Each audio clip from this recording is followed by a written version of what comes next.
Welcome back to day 2 of Low Ink here in August. I am joined by Nito. I'm Corona Beer, and we are going to be your commentators today. How you doing, Nito? I want to know, Corona, who's your favorite Herald? That's a great question.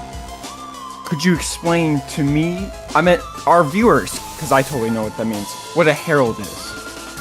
So, Herald is usually a person. It's like a name for a person. I'm looking at both of these teams and their rosters, and I'm already going to tell you right now that the second player from the top on Manta Fanclub is definitely a Herald. I'm going to be honest. Yeah, I'm not going to be able to. I'm not going to be able to say that. This Herald's probably going to be it's my go-to name now, I think, starting from now. But okay, looking at both of these teams, I think we're in for a pretty coincidental low ink or alpha bracket, because what's happening here is we're starting off, of course, with the first round of alpha bracket. Manta Boat is, I believe, the 5th seed, and then Chocolate Therapy. They're both good teams. Yeah, they are both good teams. Okay, so Manta Boat Fanclub is 8th. Chocolate Therapy is 9th on the alpha bracket seeding. In their groups, Manta Boat Fanclub was 5th, Chocolate Therapy was 6th. So I think it's going to be pretty even. And for once, I'm looking at a match that's going to end fairly close here. Starting out in round 1, which is going to be Splat Zones on Museum. Indeed, and we got very different comps here. One side opting for Chocolate Theory, opting for that double bucket there, while 10's on the other side here. Very interesting. Yeah, 10 is, I'm starting to see more 10, and that's because with the new buffs, I mean, 10 Umbrella just takes so much to shred, so why not pull out a 10 Umbrella? Why not get some more defensive prowess on your team? It's not working out too well for them at the start because they do lose a few players in a little skirmish at the zone, but they still maintain some neutral game here, still holding on to whatever they can of the zone until Vex there with the Slosher going for a few picks, 2 players down already, but it's still anybody's zone here.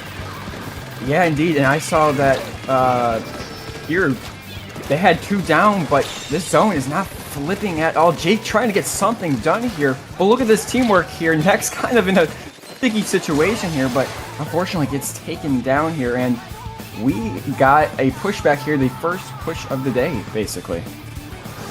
It's the first push of the day. It's going to be interesting to see how far it goes, because like you said, no team has been able to get a solid control of the zone until now with the push from Manta Boat Fanclub. As we see them going down to 40 remaining, it's going to be a very quick drop of the points here, very different from what we saw earlier, but with Chocolate Therapy getting a few more picks on the board, getting some specials on the board. Didn't they get the control of the zone bags? They do not. They only have 2 players up, so they have about 20 ticks remaining before they can make another push. And it's going to start with this little 1v1 here. Vex and Jake looking for a pick. It's going to be close, but it's going to be Manta Boat Fanclub holding on to this zone. Baby. Hold on. Wait a minute. Oh. Close though. Close indeed. I mean, I liked what we saw from both teams here, but I believe it was it Chocolate Theory, right? That was our yellow team here. I really liked what I saw from them, but I think like the specials were coming out a little delayed. They wouldn't push up when they had to. They had 2 down, I think, at least twice at one point. And if they were just to push up at least a little bit, be a little bit more aggressive, I assume they could at least get the zone and potentially have their own kind of push there. But even though that match was pretty quick on the stopwatch here, I really think our next match is still going to be very close, and we could see a great comeback here from Chocolate Therapy. I keep saying theory, it's therapy. It's therapy. Got it. It's therapy. And I also got some information that the Herald on the side of Manta Boat Fanclub is actually Agent. So you're now Agent Herald. It's Agent 8. I get it. I get it now. Agent Herald. Agent. Okay, so that's a different story. It's I'm gonna say Agent 8, because that's cool. Okay. Even though it's probably part of Agent. You're probably right. Yeah, you know what? I'll go with that. Do you know the only thing I'm thinking about here is that first match, I like to think of it as a way to ease into the stream. I mean, it was a little slow, admittedly, and honestly, there is nothing too surprising there. I mean, this was Mana Boat Fan Club holding on fairly well here.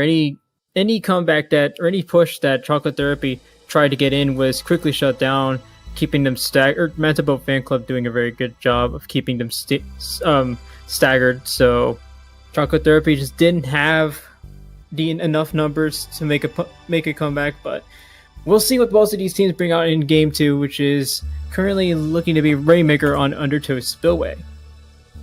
Yeah, indeed, and I think that if they keep that 10s here, I don't believe they did any substitutions, so I think both teams have enough to do so, but nonetheless, if they keep that 10, that's just a great push machine there, and again, like you said, Nito, ever since they just made Tent not garbage, net code and all that stuff, it's been a lot more dangerous, and hey, the user might just be the best, but we'll have to see here on Undertow. Undertow Spillway. Now this is going to be a map where I believe both teams are going to be bringing out the fastest, the best capabilities out of one another. This is a map where you have to look at pushing fast, especially on a mode like Rainmaker, where you have to go fast in order to take advantage of any advantages your team might get. And as we look at both of these comps, there's a lot of popping power for both teams. I think Mana Boat Fan Club might have them beat with the choices here. 2 shooters and of course the headed on their side, but Chocolate Therapy opting to keep most of the same here. Yeah, I kind of saw there that Mana Boat actually opted to just kind of let them, Chocolate Therapy, have that pop there, which is a strategy you can do. Great kill there over by the tent on our left side, but Crab is now popped. Here we go. Mana Boat's trying to get something here. I think they just gotta move up here, and they could get some good possibilities, but now it's 2 down on both sides. But where's the Rainmaker going? Are they gonna get it here? Nuka's trying to let it go, but nicely done by that machine there. Ain't no way, they're saying, and no checkpoint there. That was crazy. Alright, that is some next level movement there from the player on the side of Mana Boat Fan Club. Keeping that Rainmaker alive, especially, just almost gets it to the pedestal too. I believe that was Siri on the headed that was credited with that earlier Rainmaker push. But so far so good for Mana Boat Fan Club, who have kept themselves up near that first pedestal. They don't quite clear it, but so far, Chocolate Therapy is starting to get the ball rolling with their team. Luckily, they're taking these 2v1s is going to help with that 10 umbrella because as we all know, that 10 umbrella is going to be a pain to deal with, especially for Chocolate Therapy here. Yeah, for sure, but we got this Crab out. I feel like they just got to move up a little bit here, and they grab Rainmaker and get a nice pick, but 2 down. That person on the side there, I believe that shot actually just delayed this whole push, and now all of Chocolate Therapy is up in Manta Boat's kind of space here, and now they're going to have their own kind of push and potentially, hopefully, for them, get that first checkpoint. And we're still looking for a few more picks. Chocolate Therapy as next tries to go to the side. This is a position they're taking a lot throughout this match. I noticed it earlier, and Mana Boat Fan Club was actually able to punish it earlier, but not this time. Already 2 players down for Mana Boat Fan Club. Sorry, Chocolate Therapy making their way up. Can they clear this pedestal? Something Mana Boat Fan Club struggled with earlier. Yes, they do. That's the first checkpoint for them. That push is going to be shut down for a bit as both teams get players back up and get back up and running. But so far, it is Chocolate Therapy with the response. Indeed, and they're kind of stuck in this corner here. Look at, there's 2 kind of stuck in this corner, trying to get something done, but that Zuka is going to call them out, and it's just like a bloodbath here for Chocolate Therapy here. Well, they're going to get some in the middle, and 2 down for each side. Actually, it's not looking good for Mana Boat anymore, as all of a sudden picks are going on the side of Chocolate Therapy, but they do still have the Rainmaker here, and there's just a lot of picks on both sides. Next, gonna jump out. Big move there. That was a 3v1. They're ready to face if they stayed a little longer, but it's gonna be Mana Boat Fan Club with the Rainmaker now. Gonna try to find a way in, but Chocolate Therapy is making it very tough here. They're already anticipating something coming from Mana Boat Fan Club. Look at the way they're positioned. They're all positioned near that right pedestal. If we can somehow, if Manta Fan Club can somehow get towards that left side, it might make things a little easier. Or to get enough picks like that, there's only one person there to defend for that first checkpoint. They don't get the lead here, but they at least get past this first pedestal. That'll get them closer, and if Sirius can get the pop here, possibly push it a little further, and a few more picks to complement that, that's going to give them the lead. That will give them a lead, but I just don't understand, especially with the latest patches. Nice kill there by the Rainmaker pop. Why they go right here, but they do get 35. The 10 is going to complement it, though. That's why they're going right.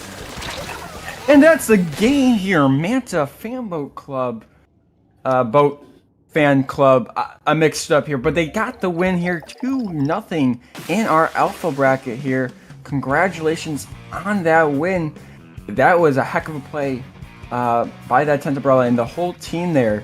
Nita, you got anything to comment on that victory?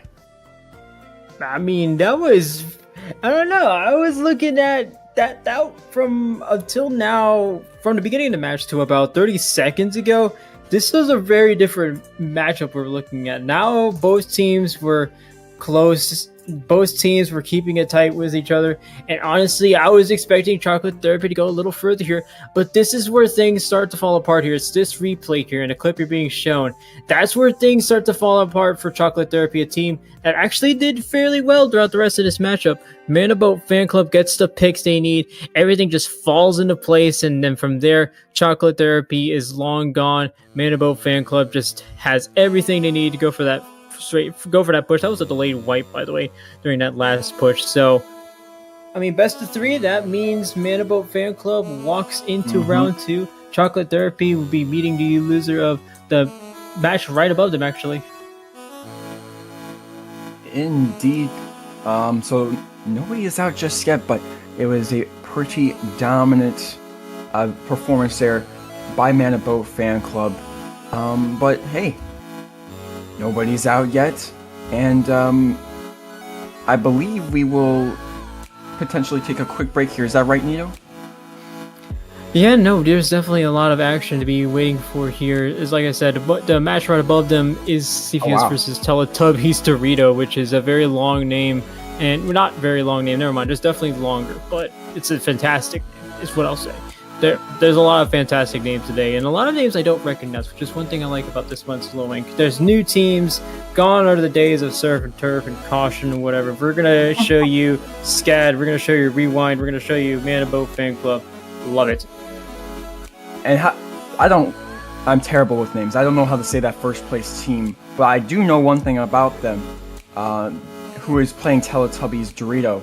They went 6-0 in day 1, and unfortunately, in my past there, if you go 6-0, you get cursed. So, and that might be what's happening. Teletubbies Doritos are up 1-0 against them, and we will be, obviously, since our first match here ended so quickly, we will be getting into the action in just a bit here as teams wrap up their sets. Yep, don't change the channel. We'll be right back with some more alpha bracket action. We're going to be heading to round 2 next, other side of this break, so be sure to stick around. We'll be right back. See you soon.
Welcome back to Low Ink Alpha Bracket Day 2, Round 2.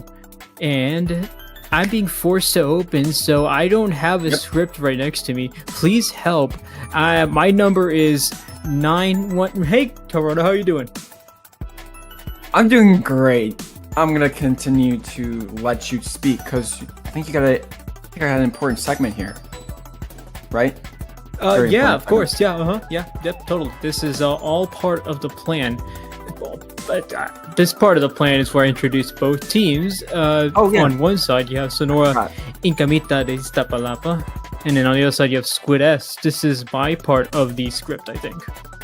That is because I can't say the team on the left fully, so I appreciate it. It will be referred to as Sonora. We love you, but we will refer that just as Sonora because I can't say the rest. But we love you. But Squid, we got Squid on the right there, and I'm gonna be honest. I think in a good way. I don't know squat about either of these teams. So we're going in blind here. We got our sunglasses on, I guess. We can't see.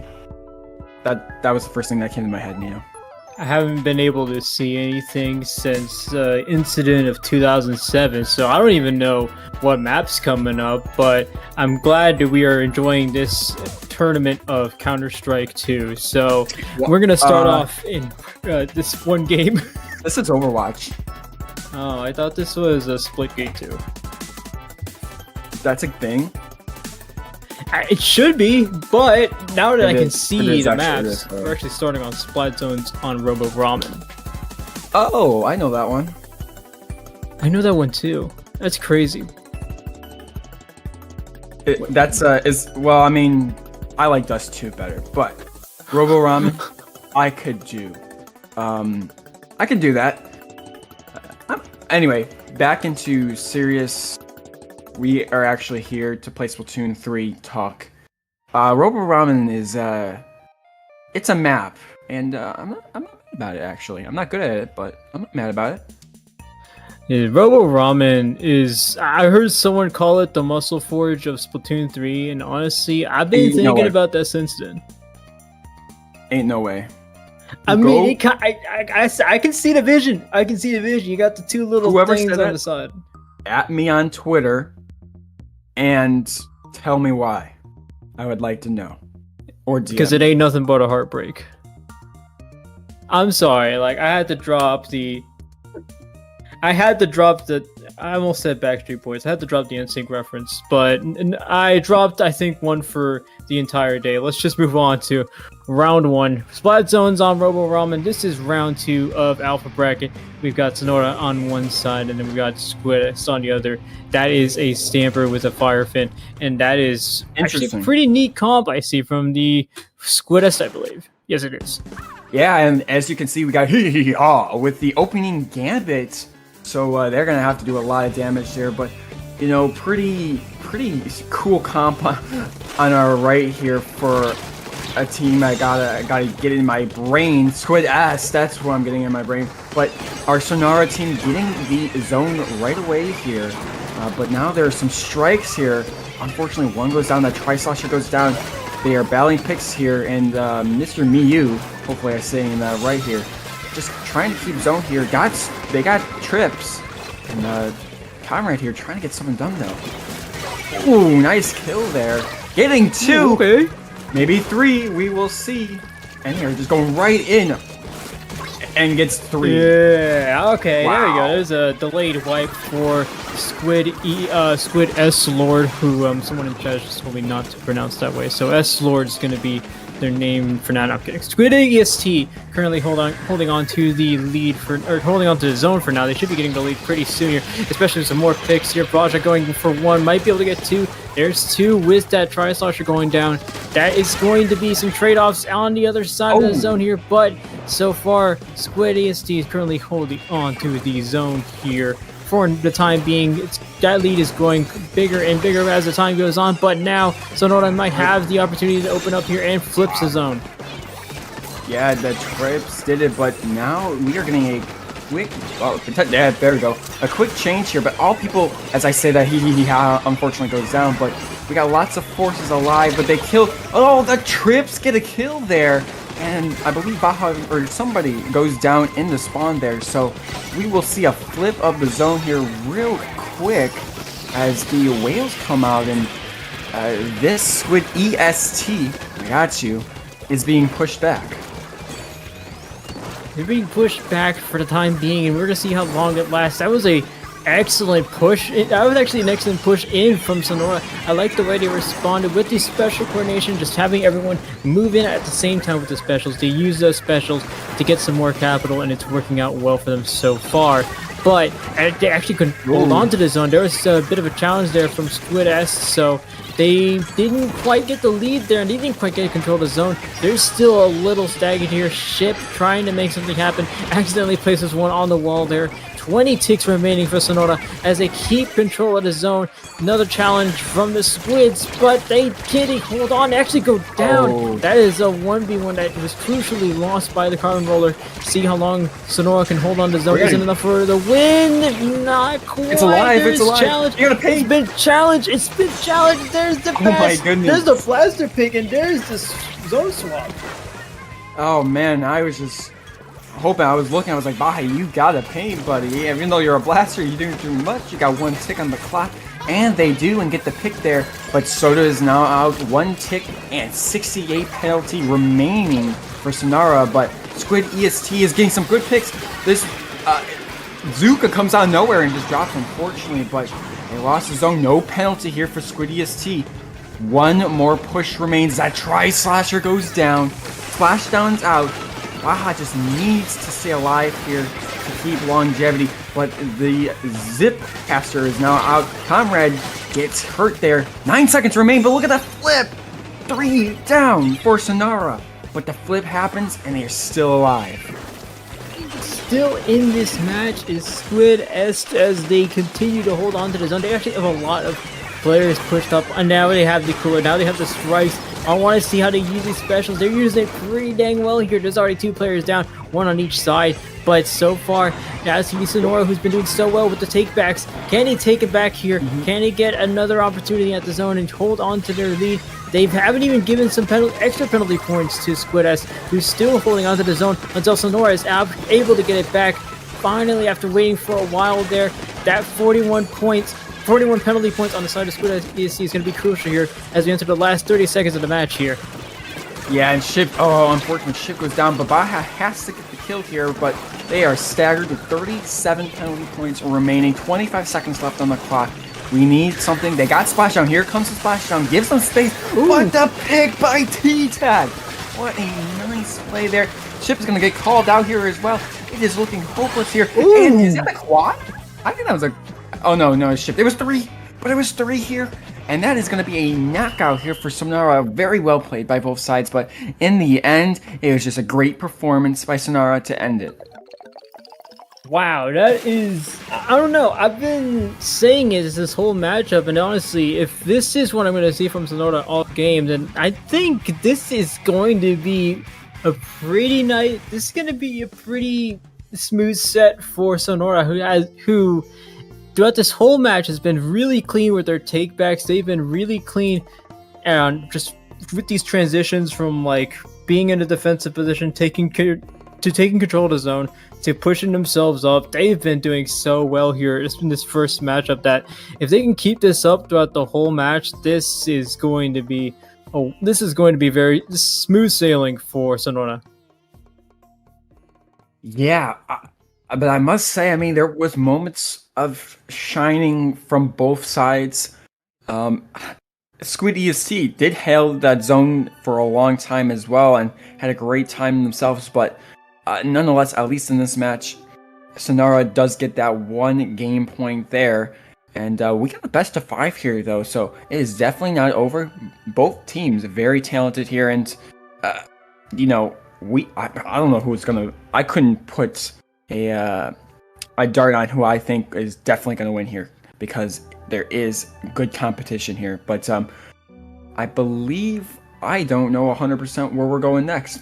But as you can see right here, Baja really good play there, but I mean, T-Tech in the end, of this replay, I believe we're going to see in a minute, just that zip was very impactful there, and kind of called it a day in the end, and just a nice cancel by Baja there. I'm going to be honest, that was very well played, and just a lot of pressure here. With 10 seconds remaining and a wipeout, there was not much you can do, but we're going to get right back into our second one. As you can see, we're going to counter pick, so we will see what they pick here in 1 second. And I've been told through alien support that they are talking as we see. The transmission is coming down. They're speaking. They're blabbing. They're letting it be known. But we'll know real soon here, Nito. As you can see on our screen here, this is the maps they can actually pick. Because ain't no way I'm playing Tower Control Crab Lake. Ain't no way. Oh man, nah, this is I don't know, man. Crab Lake has been very hit or miss, seems, in the competitive Splatoon scene. Some people do like playing on Crab Lake, some people don't. But regardless, we don't need to talk about Crab Lake any further. We've got our counter pick. Yes, please. Squidist going for Splat Zones on Make a Mart. It sounds like we're kind of rocking with this one.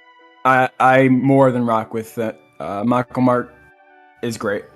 I love everything about it. It's my baby. Yeah, that's all I gotta say. I don't think you need to speak more facts than that. I think we're pretty good here. I mean, I like Make a Mart too, and honestly, for the comps, Squid S is running, or Squid EST question mark is running. I think Make a Mart is perfect because it looks like that's a mode or a map actually where you can take advantage of what the comps that they've been running so far, especially what we saw in round 1.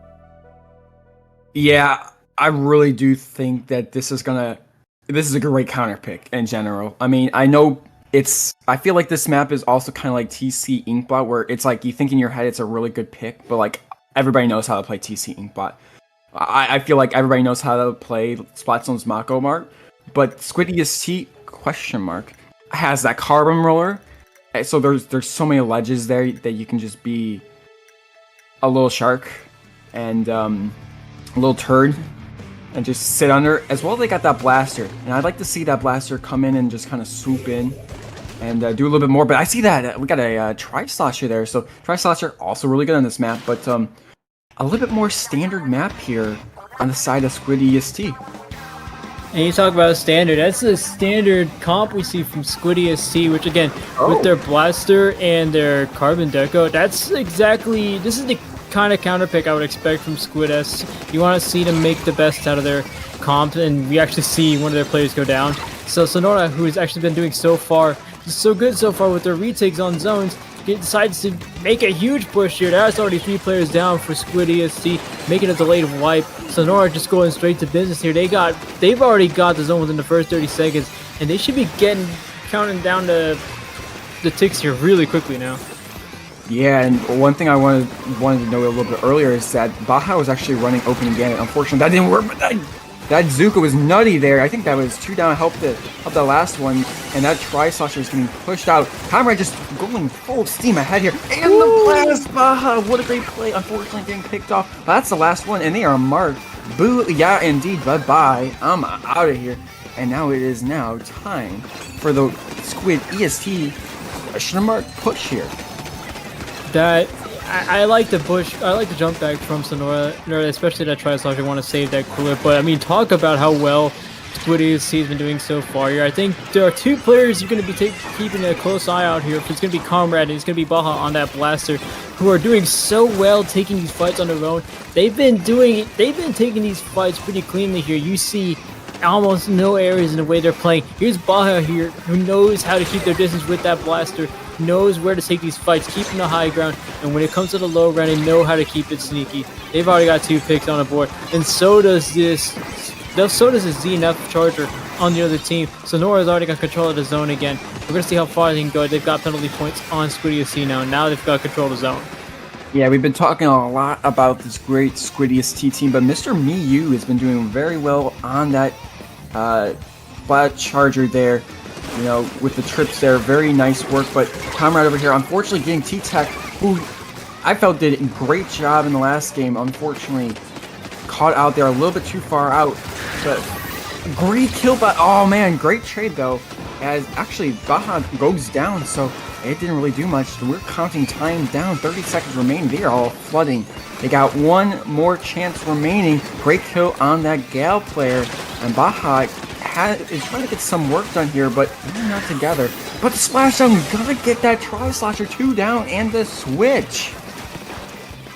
Now Sonora has the lead, but I mean, I know I was talking about how well Sonora was doing with their retakes the previous game. Now it's Squid ESC who's doing pretty well too. They've actually got 3 players down. Never mind, hold on, let's talk about this. Charger, already 3 picks on the side of Squid ESC. That was really quick there. I mean, I was already talking about retakes, but who needs to talk about that? We got a triple from the Charger actually. Oh my goodness. That's what I was saying. I mean, Mr. Miu's been playing really well, and that triple just shows my point there. Trade here by Ship, unfortunately, 2 down on the side of Sonora, but quickly back up because of, I believe, of that cooler there. So both teams are basically full strength. Unfortunately, Comrade does go down. Splashdown in zone is going to neutralize it here, but they did not got the paint for it. And Avocado is way too far up there, unfortunately. And 2 down, T-Tech gets their moment as well, and potentially almost 3. And that is going to be the game here. Sonora up 2-0, but nonetheless, these games are super close. Really close. I'm liking the last stand type energy from Baja there, trying to make something happen with that charging. They are more than capable of doing it, but against a team like Sonora, who's been playing so well with their teammates, how well they can coordinate things, how well they can keep this teamwork going, it's really hard to just try to make some hero play against a team that's been dominant on teamwork and playing coordinated. So I don't know, with Squid, you need to look at with this counter pick, I don't know, you need to look at something different in Splat Zones first of all, because I think from what I'm seeing so far, Sonora's just got that on lock.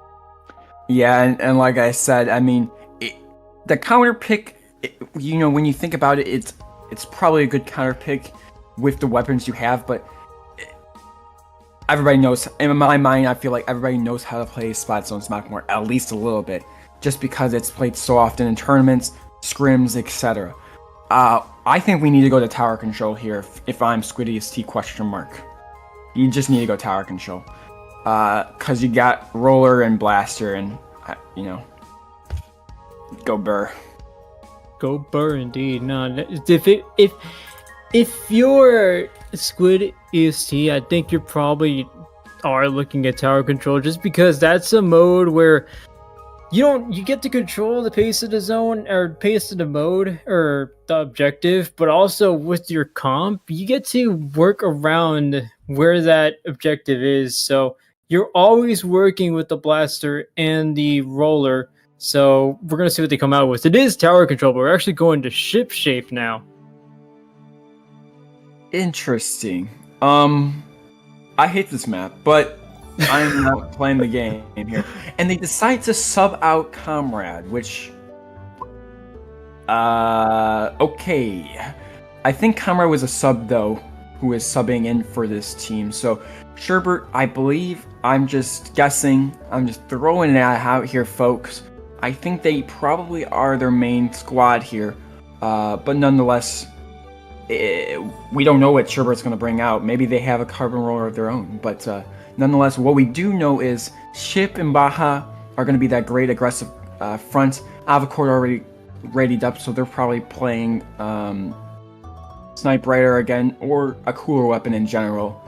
But our Sonora team is ready to go here. Again, we will see. We just got to use our eyes here when the match starts. That's all you got to do. I'm getting news from sources, or secret sources. Those secret sources being viewers in chat. They're telling me Comrade was a sub, so they're gonna swamp him out and put in Sherbet. Now I don't know what Sherbet is going to offer, but I'm assuming that they're going to make this counter pit with Sherbet in mind if Comrade's a sub. So at some point they have to consider what Sherbet's playing for them to go to ship shape. I mean, normally you think of tower control counter picks, it's almost 99.9% of the time it's going to be Ink Blot, but they've got something in mind, and so does Sonora, who I think, honestly, with the way they're playing right now, you don't need to make major changes to the comp. I mean, they've been doing so well that any change in the comp might mess things up too much to where it's just, it disrupts their flow, it disrupts how well they're doing, so they're going to probably keep most of the same they do, and we're going to see what Squidist comes out with. That's actually a Squeezer coming out. That makes a lot of sense. I was thinking mid-line, and yeah. That makes a lot of sense. But Baja goes off that opening gambit, but goes back on the opening gambit on the side of Sonora here. So we will see what happens. They need to get a quick pick here. And they are showing and seeing Baja at 15 seconds on the clock here, folks. And they're already kind of in their stuff here. And Chip is going down too. So that is 30 seconds here, folks. Yeah.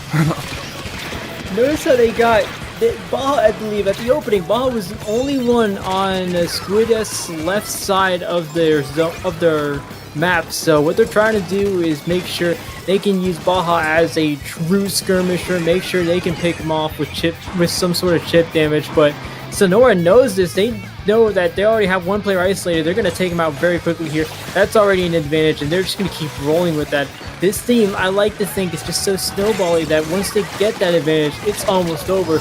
And we're seeing it almost over here. They've already gone past all of the checkpoints. They might be able to get the KO win here. Mew dancing around the tower. Might be able to keep it going. It's already up to 6 remaining, but there's nobody next to that tower. That's going to be the end of that push. But just that quickly, they're already at 6 remaining. That is crazy. Oh my goodness. This is true, but this map is so snowbally. I feel like 6 can actually easily be done if they play this correctly here. Sure bet. With that, Zuga didn't find anything, but they are pushing forward here, and I feel like go into that. Yeah, go into that. And they get this push up really nicely here. And now look at this. Now they're in their spawn here.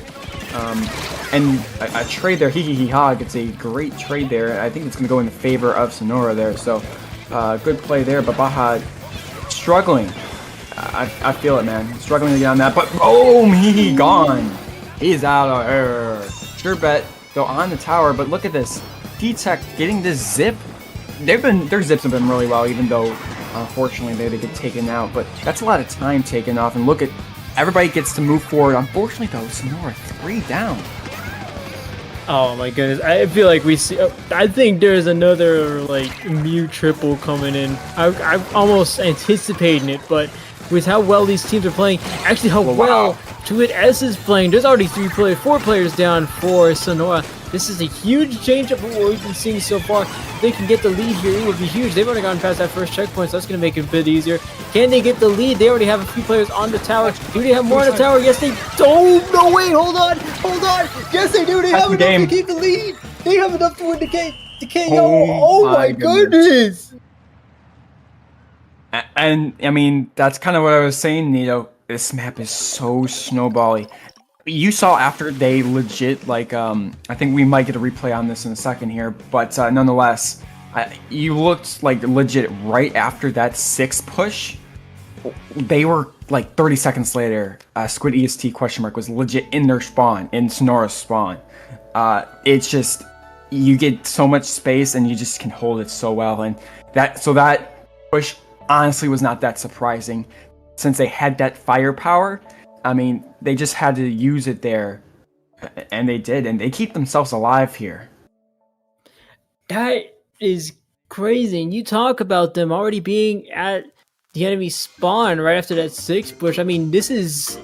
I know it just as much as you do. This is a game you can't be slow on. You have to go, like, as soon as you get the advantage, you have to be all the way across the map and taking advantage of those numbers advantages. So... huge stuff here from Squid S, who has been struggling, I think, all game to try to get a huge opening like that, and then all of a sudden, you look back at your screen, they're already at the lead. They're both at 6 remaining, and then Squid S got the KO there. I don't know. I'm still thinking about how we got there. I mean, I'm watching the replays just as much as I think anybody else is, trying to see what's happening here. But that is sure with the clutch Zuka to win the game there. I mean, oh my goodness, we already got the counter pick too. So that's tower control. Oh, Mana Maria. That's what Sonora is going to be going back to here. Right, and correct me if I'm wrong. You cannot counter pick a mode you've won in. Is that correct? Yes, I've been told. The aliens have told me. Yes, they're back. They're back. The aliens have told me. So the reason they pick tower control here is because they cannot pick zones at all. Actually, it's just zones. They can't pick zones, and obviously this team has won both zones maps, so they'd love to do that, but you can't do that. Tower control Manta is a ding ding. They can, and so that is going to be our fourth match here. If they win it, Sonora. They win it here, they will take the set, but Squid EST question mark has to win here to keep themselves alive and then win one more to take the set. Yeah, real quick, shout out to our IPL staff from Venus. They're doing really well, both on streaming and on giving us some information. So shout outs to Venus. Mars just ain't cutting it anymore. But with all that out of the way, we're going to game 4. Sonora still on match point, but Squid is still looking to get or pull one back and put us at a game 5. Sonora actually making a huge change up there. They're going to the Golden Nautilus. Mia's going to the Golden Nautilus here. Hold on, wait a minute. So, but also Avaccord, we haven't talked much about them, but they are off the pencil, which I think actually just works so well into this a Sonora team, because this team is just so aggressive, and I feel like that edit can actually play a little bit more aggressive than a pencil can. Like when they're in your face, basically. And that's where I feel like Sonora is going to be in your face. But we will have to see how Hihihiha keeps that opening gambit. And opening duels here, 30 seconds, we have not seen much action at all. And I say that as Sherbet unfortunately goes down there, that squeezer. And 2 down. Now they are in your face here, Sonora. 3 down, giving 3 down to their opponents there, and going for the first checkpoint. Mr. Mew already on the bunker there, trying to get some picks on the board. Mew actually got the triple splashdown. Can he get it? They actually get 2 picks with that triple splashdown. Can they get another? It's actually that headed. It's going to be in a bit of danger. Very close to a pick there. There's a third from Mew, who keeps his push going. Already at checkpoint 2. And they're going to cruise straight past it. 40 remaining for Sonora, but they see a few players go down to Squid EST, who's been doing so well with the defense here. 1 player down. Might be able to get this Stamper down, who's very close to getting picked off here. But T-Tech eventually goes down. Squid EST has enough to get themselves back in. I want to see more of that aggression that you saw from the previous matchup. They need to go up further here, but we're going to see more of that come up soon as they get to first point on the board. Yeah, and I also think not as much as ship shape, but I think Manta is still, once you get past that second checkpoint, it is very snowballing. So I really think if whoever gets past, I mean, obviously we had Sonora past the second one, but really, once it's past 30, you ain't coming back here. But very neutral in mid here, 3 minutes to go. Sherbet needing some help there. It's all by themselves, 2 down on the side of Sonora there. Ship throwing out those trips, and he got picked off by the bomb. Great placement there by Ship, and it is looking like that second checkpoint might fall. We will see. Nope. Avacord's in trouble. 2 players on him, but Avaccord goes down. Sherbet now in a bit of trouble. On that 52 gal, looking for the pick there. Still hasn't gotten a pick. Actually goes down themselves. There's the 52 gal going down. Sherbet holding off the members of Sonora very well there until they eventually go down to that Zipcaster. But now Squid S has another chance to go for the lead. There are a lot of people in the opposing court, so it's going to be very difficult for Squid EST to find a way in. Can they find a way in? We're going to find out very soon. They've got enough to make a push. They've got the weight breaker. They've got the tactical cooler. They've got 1 pick on the board as well. And we're still trying to find some points on the board. Sonora's making it very difficult for them. Oh, how did that? Okay, I was going to say, how did that first one not kill? And Sherbet getting a nice pick. And they get 2. That's going to be huge. They need some suicide. They need a suicide here. Oh, unfortunately, I like to say the suicide is to get that checkpoint, but take your life here in the video game here. And they just need this checkpoint, and I feel like it might be over. A good pick there, but Oh man, it was a bloodbath on both sides here. 1 minute 30 left to go here, and no checkpoint there for the side of Squid EST. Unfortunate for them here. Their tournament, or I should say, their alpha bracket winners bracket lives are on the line here, trying to get this win here. T-Tech getting a pick on Avacore. That was a great pick there, but the Blaster here trying to get something done. 2 down. They need to stay alive here. Try to get something done. They need to stay alive and keep themselves going. They haven't cleared that first checkpoint, which is still very crucial here if they want to get themselves back on the board with a minute to go. And remember, this is Sonora that's still on match point here. Squid EST looking to take this to a game 5, but so far it's still Sonora who's holding them back. Avacore looking for a pick on Mew if they can get it. There's 3 tri-strikes or 2 tri-strikes on that left side. Will they start moving up? They're going to start using these 2 players, Ship and Baja, who have been able to work out so well throughout the rest of this set. Actually go down. There's 3 players down, or late triple for the side of Sonora, who keeps the tower going forward. 41 remaining they're at right now. But you can expect to at least try to push this tower to enemy territory, make it a little bit more difficult for Squid EST to get themselves back on the board and back into contention. But so far, both of these teams trading picks here is an absolute bloodbath near the second checkpoint as they continue to push this tower. Then getting picked on hee ha. That's gonna make it a little easier.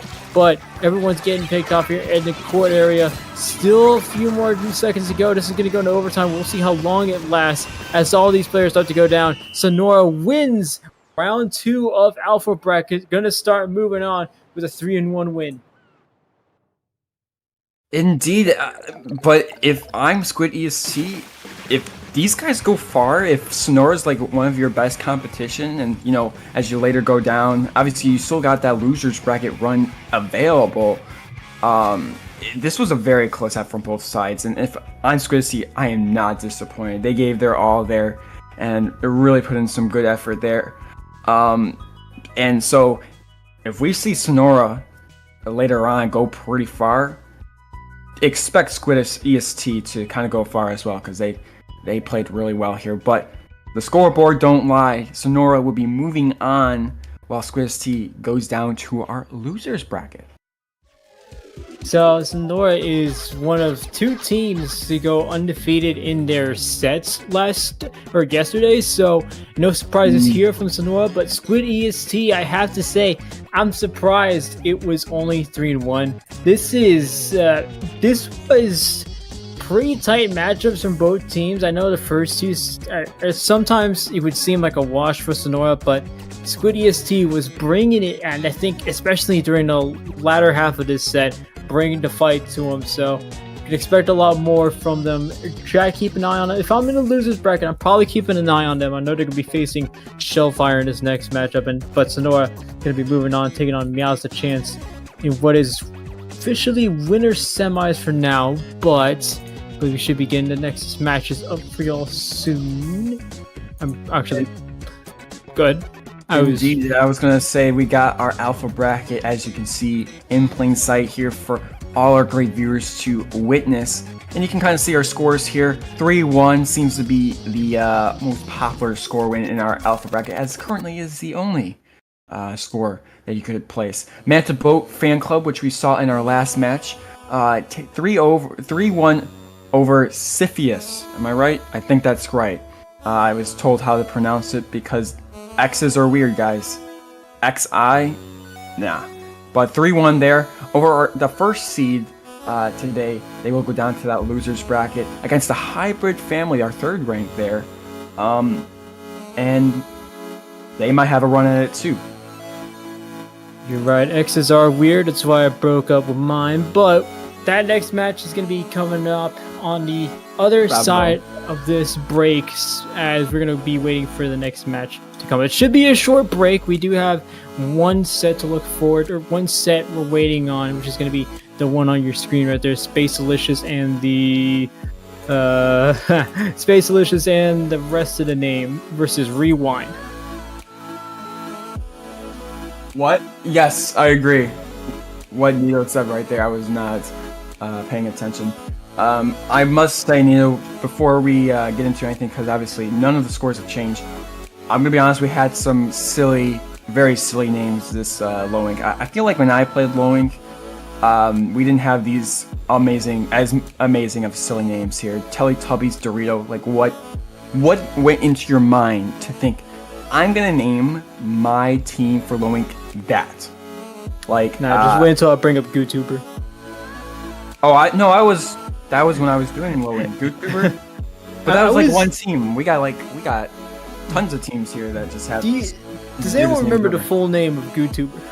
I don't remember, but it was an acronym and I forgot. And I remember somebody in the chat.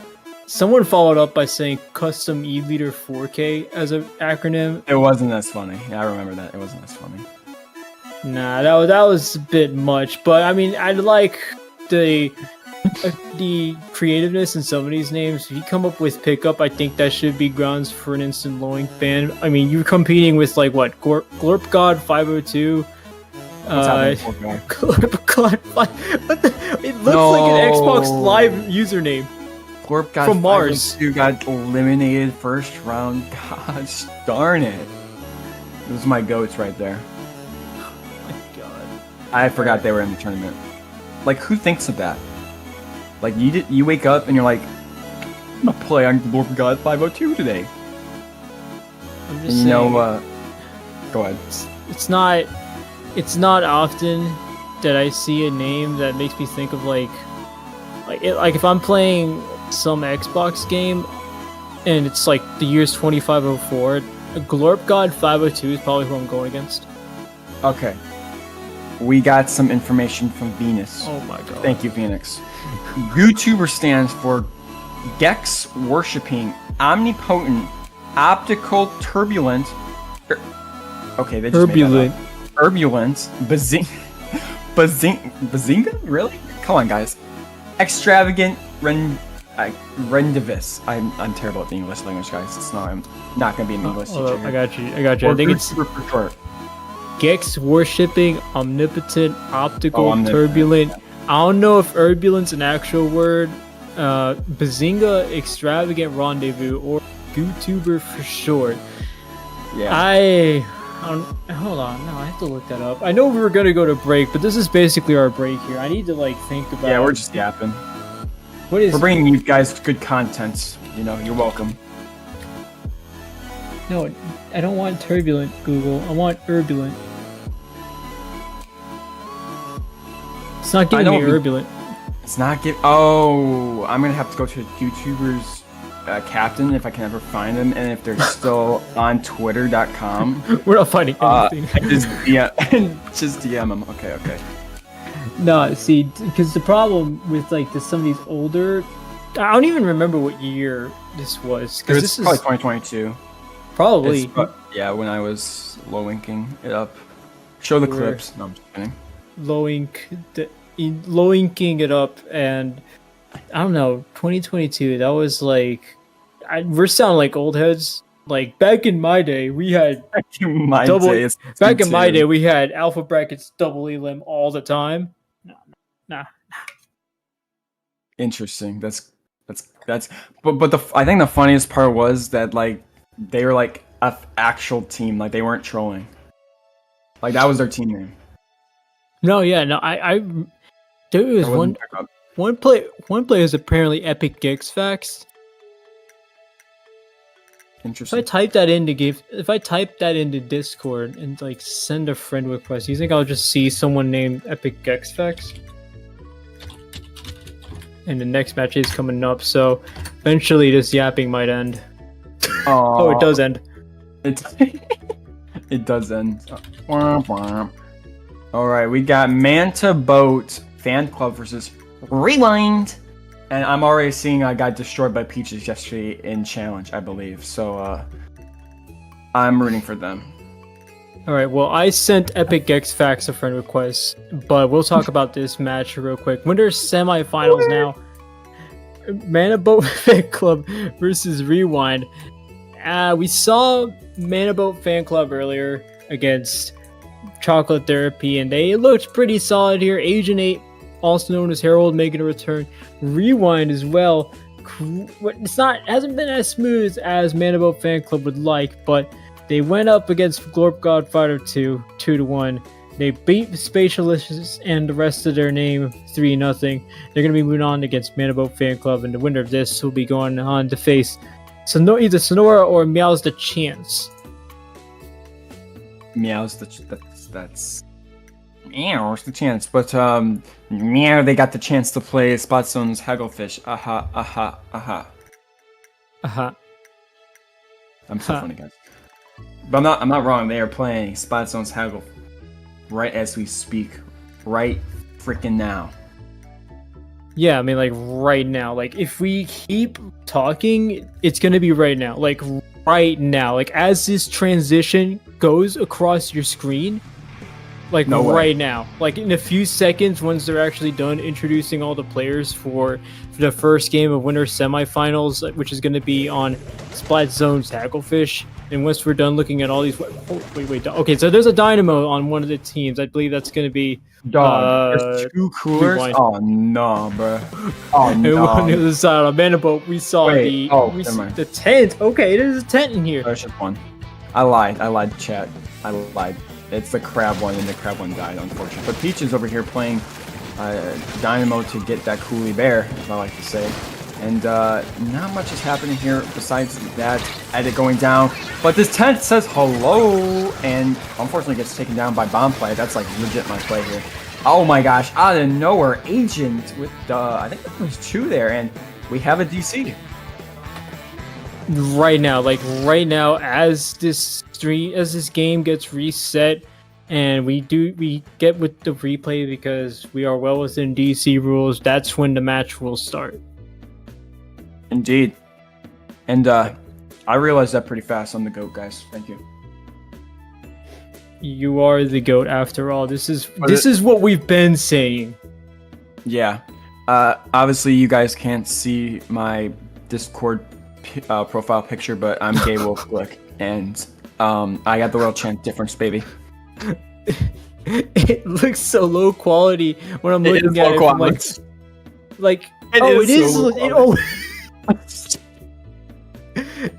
It is super low quality. Because I'm looking at it through like the normal the call thing. I just see the low quality pride flag. If you show up to someone has to show up to a pride parade with like a JPEG flag, not like the guy, but like the low quality flag. JPEG. Oh, not okay. I'm not gonna lie. The match is starting right now. These guys already got in this match so fast. Like, props to these guys. They should win a gold medal at Paris. But anyway, here we go. We're starting again. No more rage quitting here, folks. What's happening? Splatoon's happening, I think. Okay, Agent actually got a pick on one of the players from Rewind. So, I think it's the same team they gotta keep playing. Wait, I don't think it is though. Wait, it's the other team, I think. Well, they stopped. I think it's the other team. So both teams have used their what's it called? I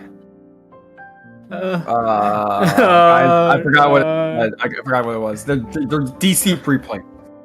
And yeah. Well, we'll get a confirmation from Venus soon here, folks. But I think it was the other team. I'm 90% sure. But it's. I'm not gonna lie. I'm gonna put $20 for Nintendo Online on Peaches being laggy. Who said 20 doubloons a year, dog? You're playing Splatoon on a Manta Maria as a pirate. What is 20 doubloons a year? So not dilly dally. We're not dilly dallying. This is IPO. We don't dilly dally. We don't dilly. Well, what do you mean? We've been dilly dallying. Wait, what? No. We don't dilly dally. We don't yap.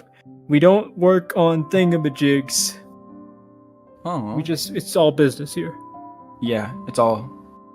Nita, what's your favorite Pokemon? While we're waiting. Mine's in Sonora, by the way. God, bro. I'm just kidding. That's the bit. I like Ness from Earthbound.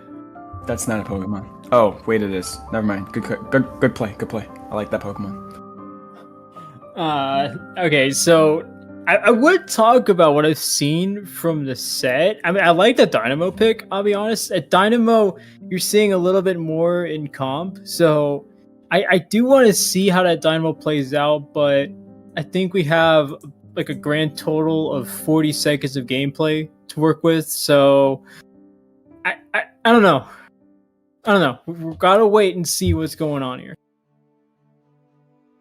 We actually do gotta wait because whoever DC'd wasn't as fast as that last one right here. So we gotta yip, not yap, right now. If you know what I mean. But anyway, nonetheless, here I don't. We haven't seen much. Rewinding the match. You're okay, buddy. That's what I've been saying. Oh, goodness gracious. Anyway, we ran out of material, guys. No, this is top content. We don't run out of material here. We're waiting. If you want to know what's going on, we're actually waiting on one of the players. Okay, real talk, Nito. I'm gonna do some cool stuff. While we wait, chat, put your favorite Pokemon and I'll rate it 1 through 10. We got our last player, but put your favorite Pokemon and I'll rate it 1 through 10 while we wait here. I will. We got some people from Venus. One said Ludicolo. I buy with that pick. And Litten from Venus. Another one said Litten from Venus. Actually, we're starting right now. Drapion, W pick, Guja. We got Lighthearted. Okay, one more. Glade. That's my favorite Pokemon all the time. So whoever said that, you're the GOAT. Anyway, we're going right. Oh my gosh, holy shit. Sorry, I said a bad word. They got a brush. That's my favorite weapon of all time. Oh my gosh, I'm ready. I'm hyped. Okay, we got Holy Brush. Holy brush. You didn't hear what I said.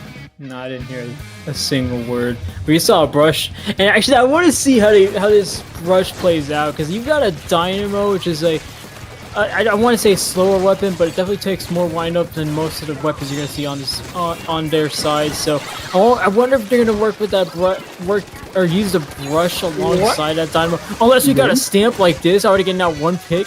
Can we get some more picks from this brush? We're going to find out very soon here. As you see, one team at least trying to take control of the zone.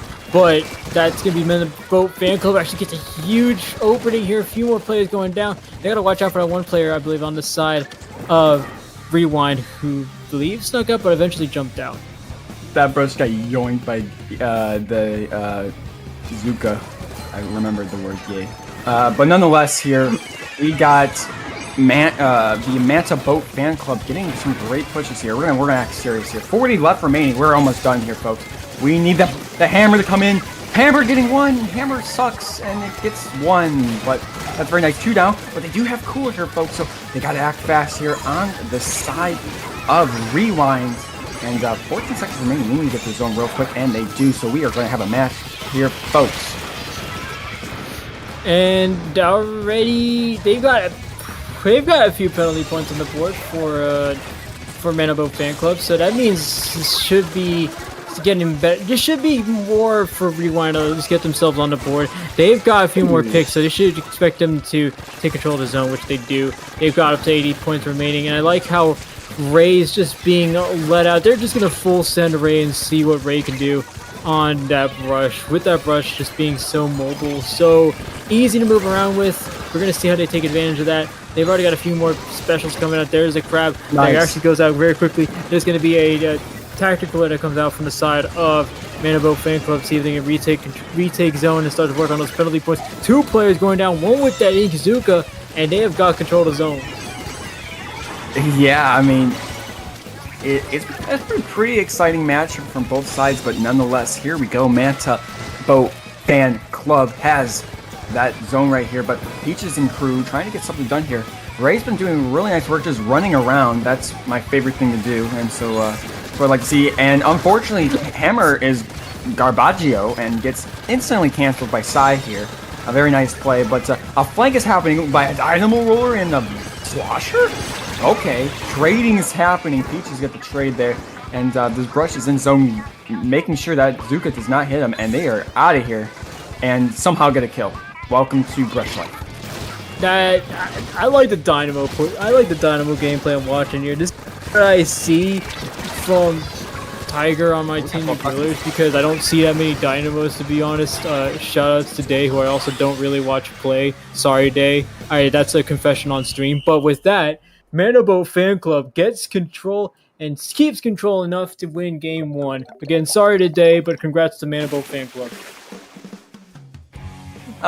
Yeah, you heard that. I'm just kidding. We love you.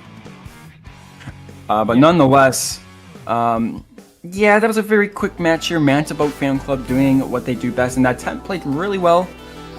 Unfortunately, they really actually didn't have much for them. Brush just doesn't work, especially the hammer brush, because it doesn't have a bomb, and you just throw bombs at that tent shield, and then sometimes you get lucky. But they couldn't do that there, so if they're keeping the same teams and we're not substituting anybody out here, honestly, I hope to see the V ink brush from Ray, because it's better. If it's Tower Ink, but don't. I'm watching this kind of pick. Don't do it. Don't do it. Don't. No. Leave out hope. Tower Inkblot or Splatstone's Mako. There is no difference. No. It won't be Inkblot. Trust me. Once we see the zone come out, it's gonna be. It's zones. Oh wait. Oh, it's Tower. Yeah, it's Tower. They can play. We put up the maps potentially that they can pick. You'll see Mincemeat on the map. Venus. Trust. Thank you, Venus. There's no They can play Hagglefish Tower Control. They can play Inkblot, of course. Mako Tower. Oh, they could do Mako Tower. I would do Mako Tower. That's goated. And then Manta Tower, and then Ship Shape Tower, which I hate. So, if I'm going Tower, low key. I'm going Mart. I'm always going Mart. I'm always going Mart, like I'm going for groceries. Let's see.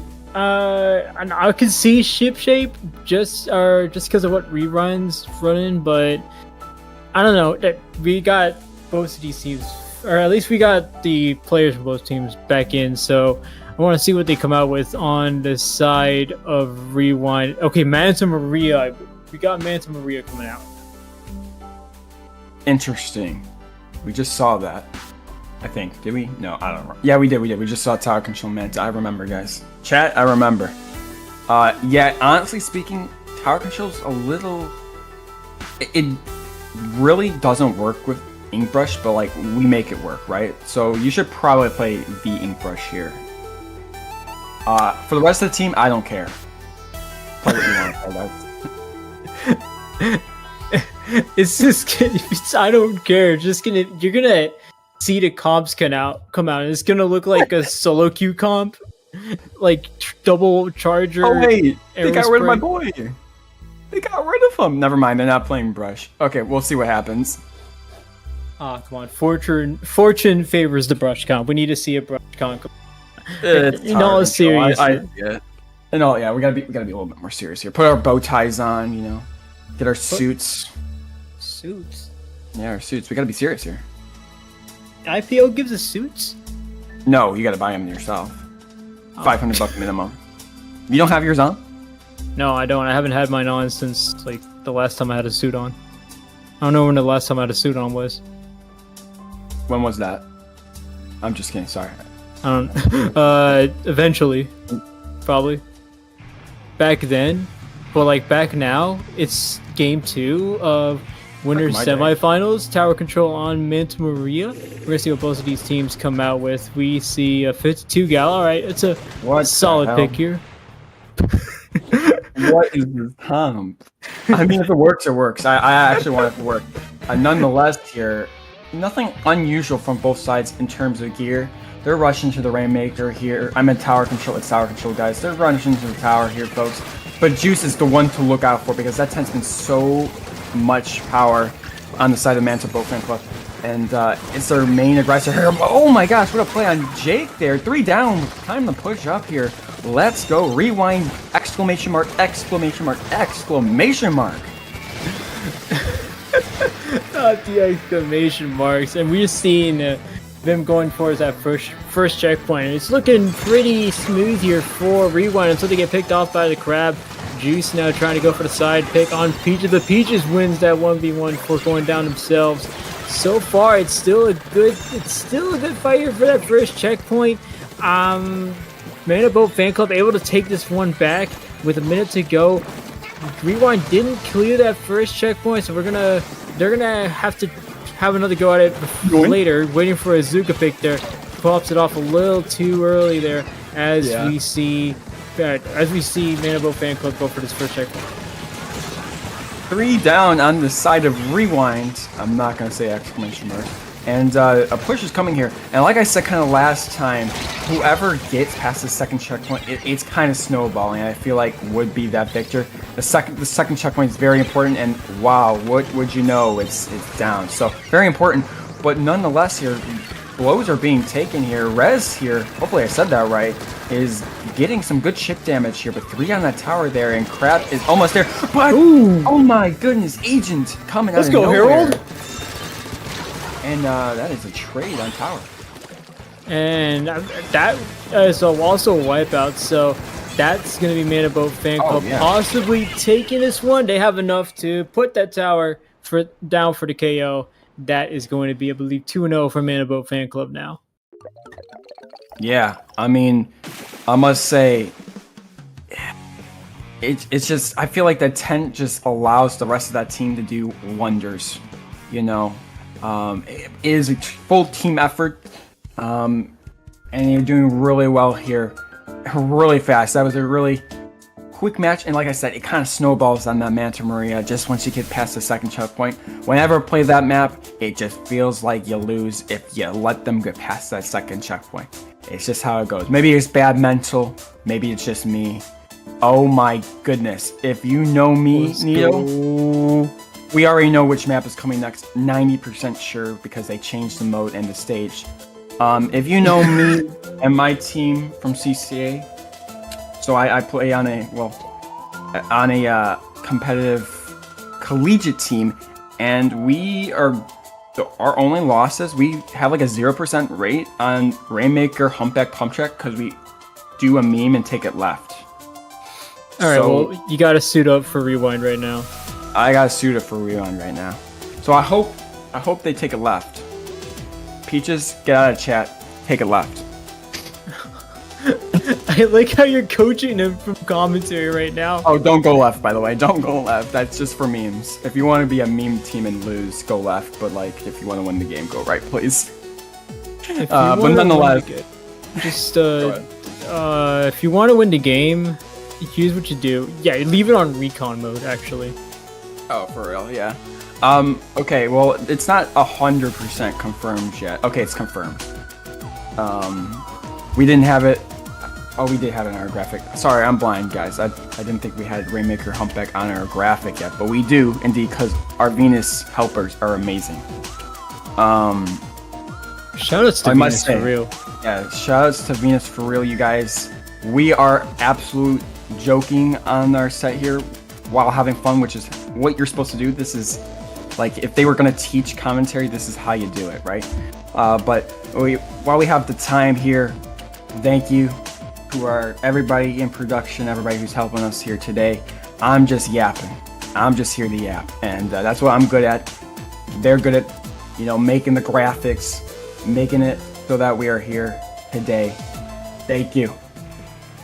Yeah, shoutouts best in the solar system at running Splatoon tournaments. So we got y'all in our hearts and in our glorps forever. We're going to go ahead and move on to this next match. This is going to be Manta Boat Fan Club on match point. Currently holding the 2-0 lead. We're going to Rainmaker Humpback and Rewind, looking to get one back against Mana Boat Fan Club to keep themselves in the game. Mana Boat Fan Club looking to close this out and head straight towards winter finals. We'll see what both of these teams open up with. No major changes to their comps up with. Not at all, and here we go. Agent, oh man. Unfortunately going down here, and it's going to be a bloodbath here in mid. One down for each. Okay, Peaches. I said go left. No, I'm just kidding.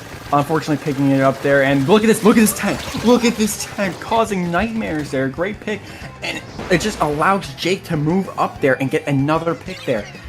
As you can see, Juice is just allowing their team to move up and take space, which is very important in this game. And they are taking this to the right checkpoint, like smart people side getting that checkpoint. And Juice is all the way up here. This is 30-point territory here. They're already in that 30-point territory.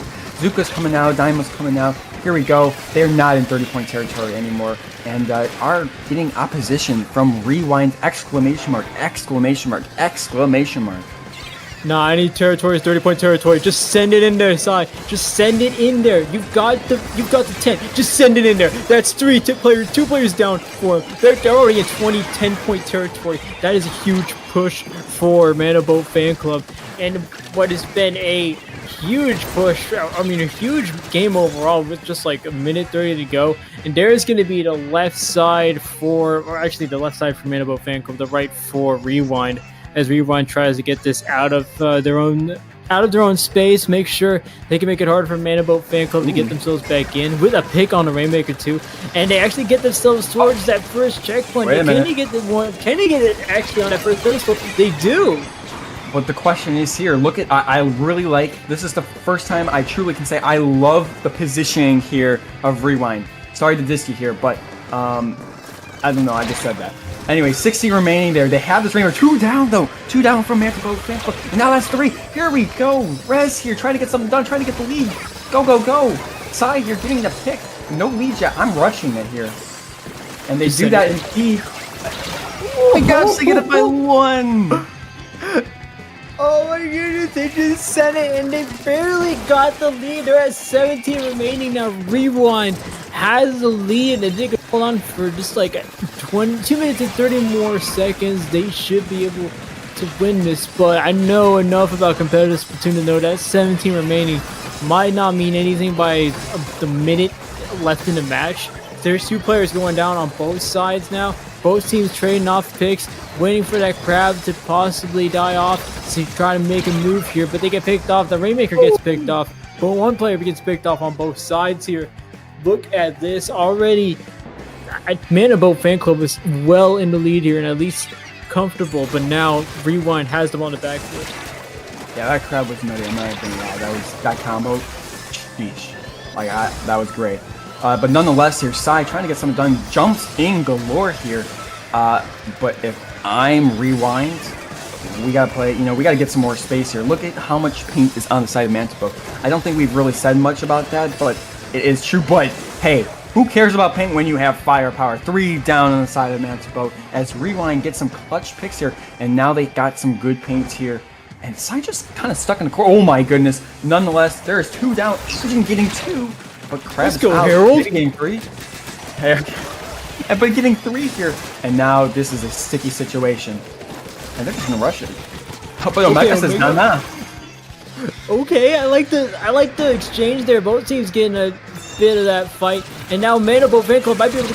Can they get it? They're so close. There's just a bit more to get the back into the lead, but they need to get this pop here. They don't get the pop off now. They're gonna they don't send it fast enough. They're still stuck at the beginning of that zip rail here. If they could just have one player just move slightly forward like that, Juice has enough to get back the lead for Mana Boat Fan Club.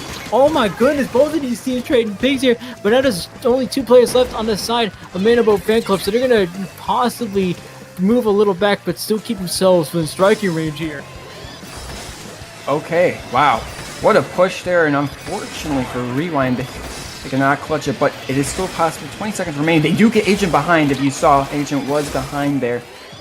You just gotta get picks here. And you just gotta go right here.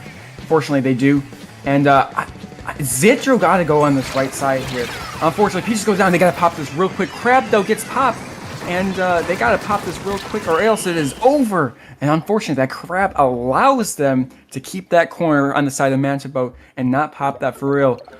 But nonetheless, that was a match where it could go either sides. And if I'm Rewind, even though the result is not in their favor there, unfortunately, it is that 3-0.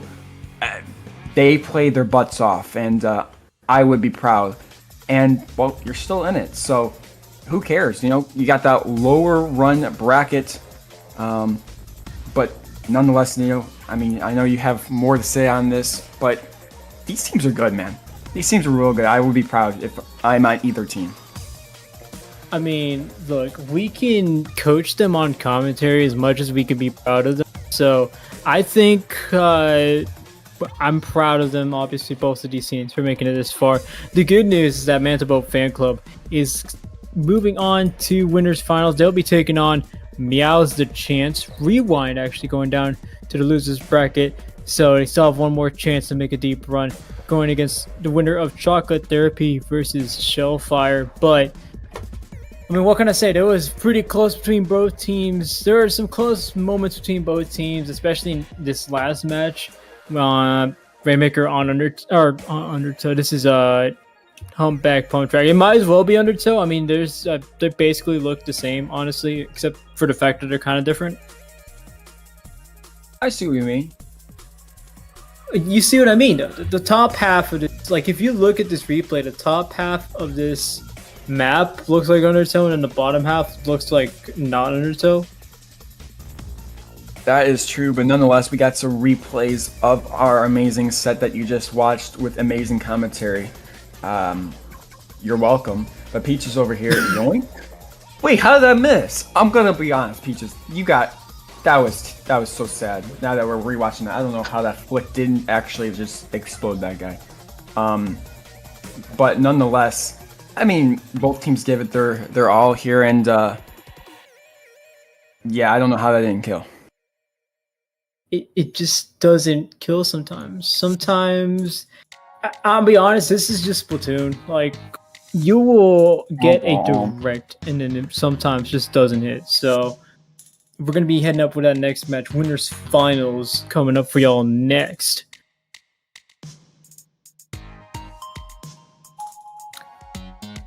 By other commentators. That was the dramatic turn there. See, this is the script called for silence in Thanks, Venus. Suspenseful silence. So that's gonna be it from us.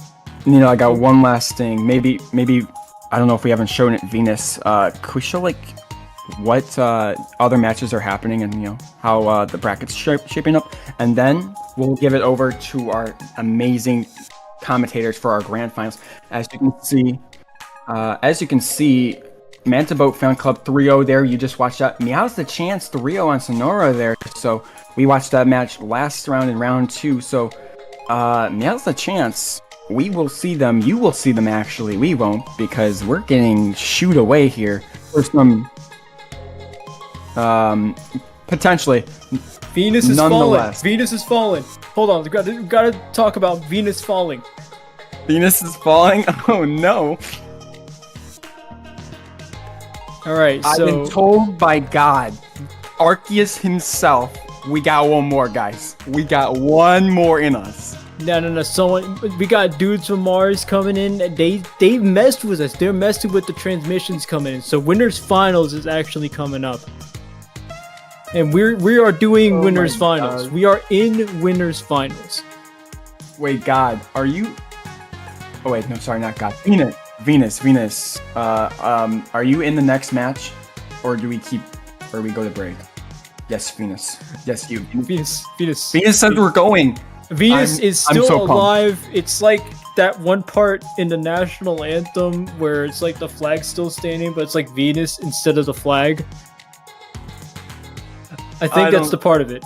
I don't know. I don't listen to the national anthem often. You ready for this? I'm ready for this. Chance for more Nito and Corona Beer action. Haha, that's a pretty good one. That's a pretty good one. All right, let's just stop stream. That's all we need. That's it. No. We got Winners Finals coming up. Meows the Chance versus Manta Fanclub. So you guys sick and tired of Manta Fanclub? No, I'm just kidding. I love those guys.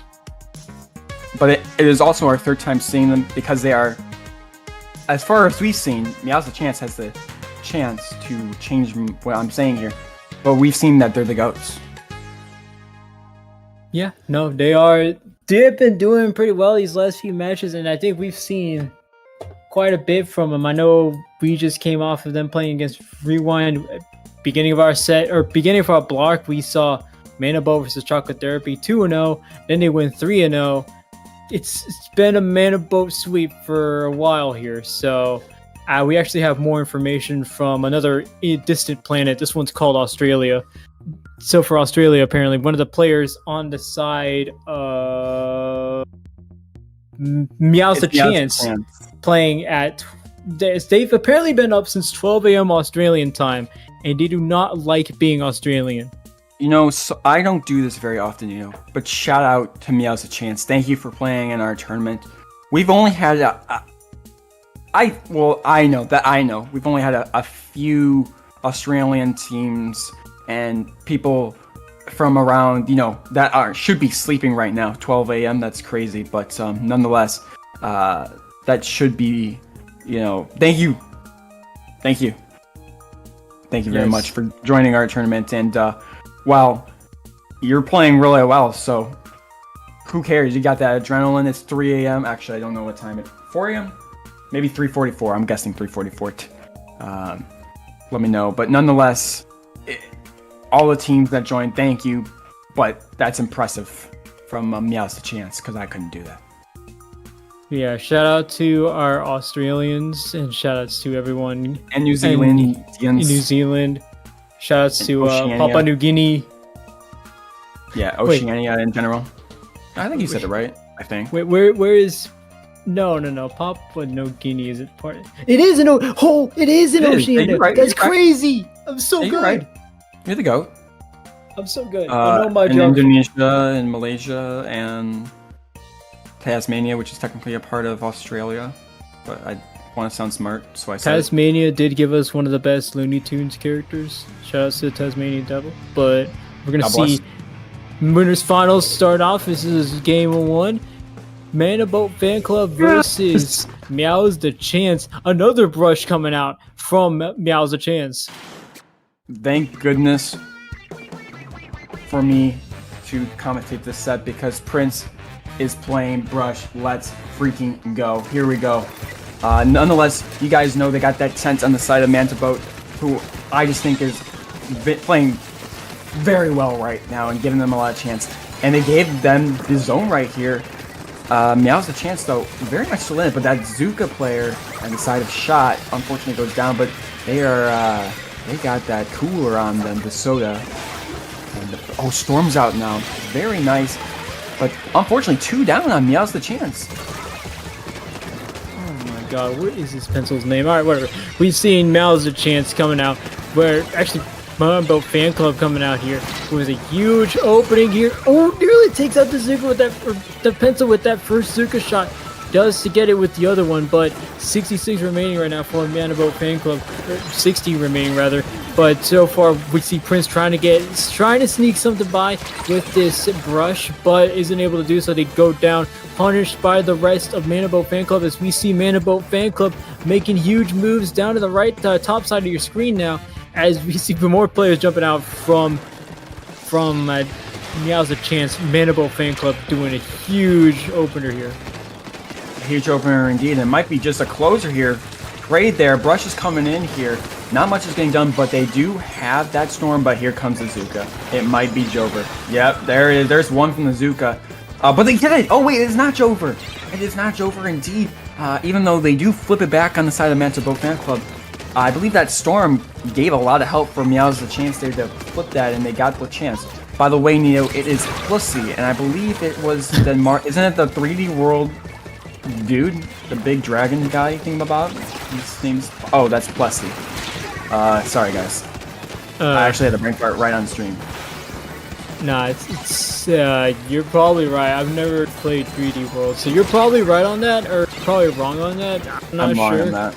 Alright, it's cool. We're all wrong on that sometimes. It'd be like that. But we got a Manta Boat Fanclub currently close to taking away those penalty points. 10 ticks remaining on those penalties.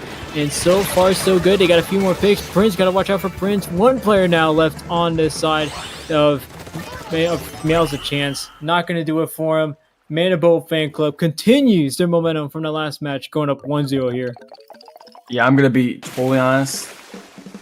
They've been smoking real good on spot zones. Like, they've seemed untouchable on spot zones. And so if I'm Meows the Chance, I'm not playing spot zones, especially with that brush. I am playing spot zones. Nonetheless, That brush doesn't really work on Mahi Mahi Resort. Like, beacons don't work. As well, it's like one of the worst beacon maps. But nonetheless, Prince did play pretty well. Shout out, God bless. But it was just unfortunately a smoke there. Anything else you would like to comment? We've got fact checked by Venus right now. It is. They community noted us. God, holy crap! I was not expecting. All right, so Okay, Plessy. it is Plessy. Okay, it is Plessy, not Plussy. Is it plus? Plussy? I would hope it ain't. Oh my goodness, I'm getting canceled on Twitter. I'm getting somebody adding me on Twitter right now. Like it, I feel like it would happen. Tower control, is man. Maria's back, baby.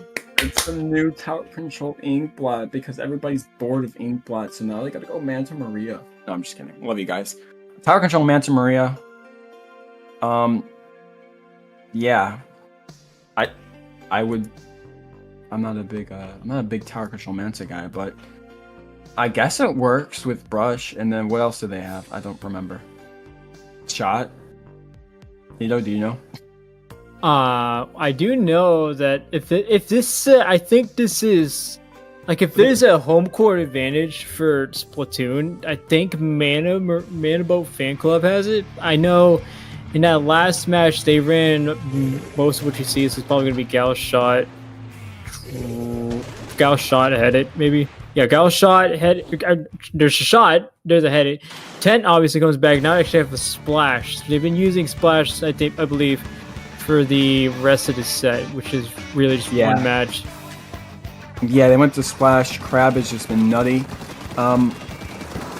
But here we go. I mean, I do still like this comp on the side of Meows the chance. It does what it does best. Shooters plus edit, and then brush is cool.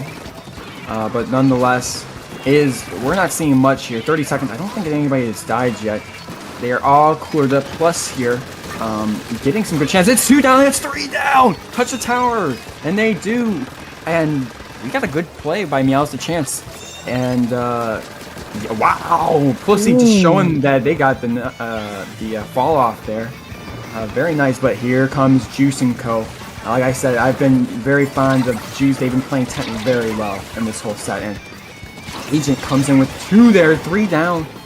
And I believe that's just 1 checkpoint, but nonetheless, a checkpoint's good, Yeah, a checkpoint's usually good on tower control, especially when you start to make future pushes. So, but we need to see, Manaboat Fan Club try to get some more pushes on the board here. I do wonder what we're trying to go for with this tower control mana pick. Maybe take more advantage of the brush and how sneaky it can be in some of these pushes. So I'd like to see how they take advantage of it. But so far, it's not working out too well for them. Manaboat Fan Club getting more picks. That's a delayed triple for Manaboat Fan Club.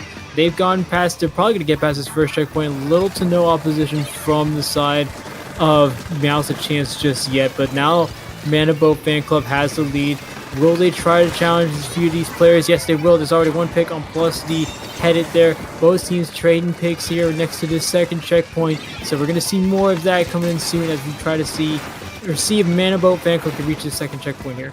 Yeah, Zuka's out, and like I've been saying this whole time, if you've been watching, if they can get past the second oh my goodness, Zalf, that is a great play. But if they can get past the second checkpoint, it's basically over. And they do not, though. Very good plays on the side of Meows a chance getting over. I believe Zalf was just playing very well. We saw a double kill there, but Jake gets the kill with some help there.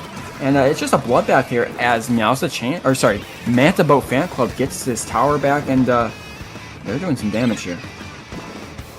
All right, we're gonna see how Manaboat Fan Club got to this first checkpoint. They've gotten past the first. They got more takes on. Now's the chance as well. They can go up 2-0 here. They can hold on to this push. Juice in a lot of trouble though. Juice has 2 players down. Probably gonna watch maybe pop the Zuka soon. They have the tower. They do have the shield there. They use it to their advantage. A few more, or actually just 1 more checkpoint stands between them and a possible KO here, but so far, Meows a chance, making it very difficult for them. Trying to take advantage of that 3 a.m. Australian time, see 3, 4 a.m. and see if they can see if they can make something out of it. But so far, Agent here with a few more picks. With one, might make it two. Prince in a bit of trouble there, making it close, but they continue to get some more points on the board. Oh my goodness, yeah. I'm seeing what we have. Agent here playing out of their minds here, playing very good Splatoon. Nonetheless, gets taken down by Zelf, but that's just a trade here. But Pelosi on the tower here, getting something done. Jay can't get anything done here. 2 remaining. Shot off the tower there. Juice, though, on the tower.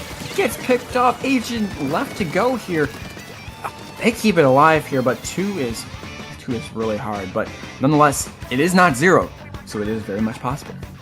2 is greater than 0. I think that's usually the case. 2 being better than 0. I'd have to check up on some mathematicians on that. Yeah. What you said. That probably means I'm right. So 1 minute to go on the clock here. So far, something has to happen from Meows a chance. They are at 70 remaining, and they have many more checkpoints to get past if they want to challenge that lead. And this is starting to look like a solid push here, the way they're rolling out their specials and rolling out their picks here as well, plus getting 1 pick on the head it. Actually, they go 2 players down, so I think it's going to be even more difficult than they already were for Meows a chance. Mandible Fanclub doing really well here. It's just plus, actually. That's a delayed wipe for Mandible Fanclub. Yeah, I mean, this team this just works. This comp just works, man.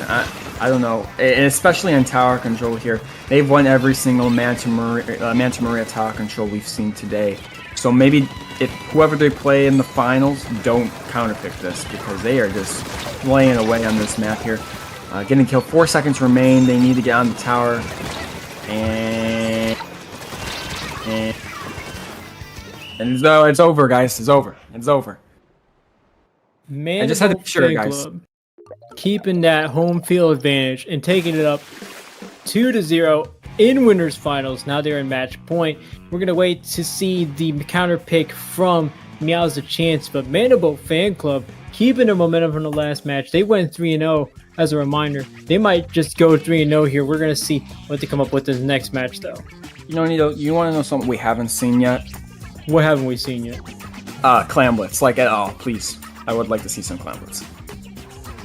Yeah, no, I can see Clamblets coming out here. I mean, especially with what Meows a chance has been running, you do want to take advantage of the kits you have, and I don't know if they're using that Octobrush Nouveau as much as I would want them to.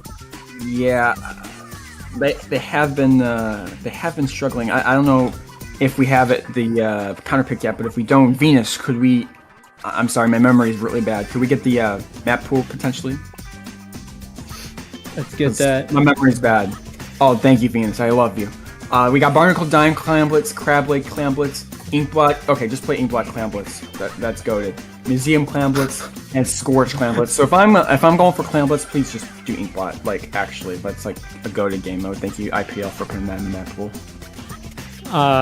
Yeah, no, I mean, I can see Inkblot Clamblets definitely coming out from the side of Meows a chance.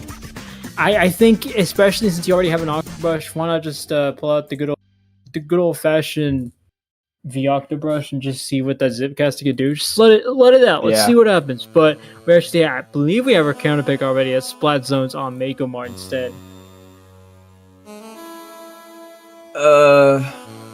I'm not a fan. I'm gonna be totally honest with you, Nito. But what do I know, right? What I do know is Fanclub is really solid on Splat Zones. I don't think they've lost a match on Splat Zones that we've seen today. I would have gone Clamblets or just not Splat Zones. Just not Splat Zones. But again, like I said, what do we know, right? They've got the chance. It's in their name, right? I mean, if you can't spell chance without A, and Meows a chance has an A in their name, so I think you're right. I think Meows a chance has the ability to get something together on Splat Zones Makomar. I just want to see what they bring out here. But Mandible Fanclub, like you said, they haven't won a lot. They haven't lost a game. I think in these, obviously in these last two sets, I mean, Mandible Fanclub has been perfect since. No, they won. Since round 2. Oh, 2 sets ago. Yeah, they lost one. They lost one match against Iphias. Right. Yeah, whatever their name is. We'll get to it when we have to. Oh, I'm not gonna make that joke again. It wasn't a joke, but I'm not gonna make you say that your joke again. Their team name is Archer. Can't be stealing jokes here. I mean, we got. I don't know if we have enough jokes to make this set. Yeah. We wasted some of them yapping. I'm not gonna lie. It's okay. We're trying. We're trying a lot, but nonetheless, we are just waiting on one, and I'm gonna spoil it. We got 4 seconds remaining. It's the Octobrush we were waiting on, so maybe they changed. I hope. That'd be cool. Or maybe they're doing my strat where I just don't play more than one weapon, but I wait for like 60 seconds to make them think I'm switching. Oh, but he does switch. Yeah, good play. Good call, Nito. He's playing the V Octobrush there. I like this team. Oh, there's no pain, but I like this team. And I like how they switched it up a little bit. They got the bubble for the tower, or it's zones, never mind. They got bubble though. They got bubble for the zones. I mean, who needs paint? We're only playing spot zones. You really don't need paint on this map, on this mode. So we're gonna see what both of these teams come up with without paint. As we see Juice deploying that 10 shield, see what they can do, and see if they can try to back up some of the players on Meows the Chance. But Meows the Chance, look at this Prince with the Zipcaster getting 1 pick on the 10. Actually, 2 players already down for the side of Manabo Fanclub. But Meows the Chance now holding on to the zone here, getting the first dib, or at least getting the first big push of the game for now. Splash down, no more crab. And it's 1 down there. That 10 isn't good. Oh no, 2 down because of that Zuka there. Good play. Throw your bomb. How is he not dead? That is called lag, ladies and gentlemen. And everybody in between, because we value you too. We support everybody here. And that is going to be going back to Manta Boat Fan Club. I don't know how the bomb did not kill. I don't know how it didn't kill either, but this is... I don't know, we're still pretty close between both of these teams there. I mean, this is totally different. Okay, well, hold on. We see Prince now going for a deep push with this, or a deep play with this Zipcaster. Already getting 2 players down. Still holding on to a zone is going to be Meows the Chance, who, this is a different team from what we've seen earlier. Manabo Fan Club has been doing so well with retakes, but now they're starting to struggle on Splat Zones and Mako Mars. There's definitely a lot of good ideas in this pick. A good idea with what they're going to come in with this counter pick. And we see players still going down on the side of Manabo Fan Club. I'm not going to lie with you. I think it was legit just them going roller. This roller is playing really well, and their bubble just shields the... just shields that zone a little bit and releases time, and that's a great trade.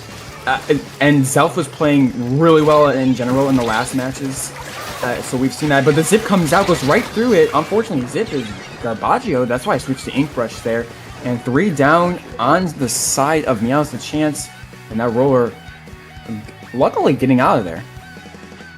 Manta Boat Fan Club has to back up here for the open for now. Actually, no, Manta Boat Fan Club now getting some control on the tower. They've gotten past those penalty points, so we're gonna see what they can come up with here. They've been on the back foot for a longer part of this matchup here. They're still on match point, so if they can get this one together, they can still go towards grand finals. But it's not going to be any easier when they go dirty down like that, courtesy of Meows a Chance. They've already got a few more players moving up. We've already seen what they're capable of, so can expect to see more coming out from Meows a Chance as Manta Boat Fan Club tries to get themselves back in. I'm going to be honest with you. They're onside Meows the Chance. They're just using their specials a lot better. You can just see it because of how well that bubble just works with the team. Like, that's literally the change here. But we don't got time to spare here, folks. That zone is in a state of neutral. Okay, never mind. We have time. We're still here, guys. Don't worry. But penalty, 36-27 remaining. Nice kill by Juice here. Just being luck. That's what we call Ink Zuka, everybody. Or try Zuka. And the Zuka on the side of Meows the Chance. Not finding anything. Oh, I think got found. Yeah, I think Sai knows. But never mind. Here we go. Oh, they know? Bubble out. Yes, I like this a lot. They get the kill on Juice. That's very important.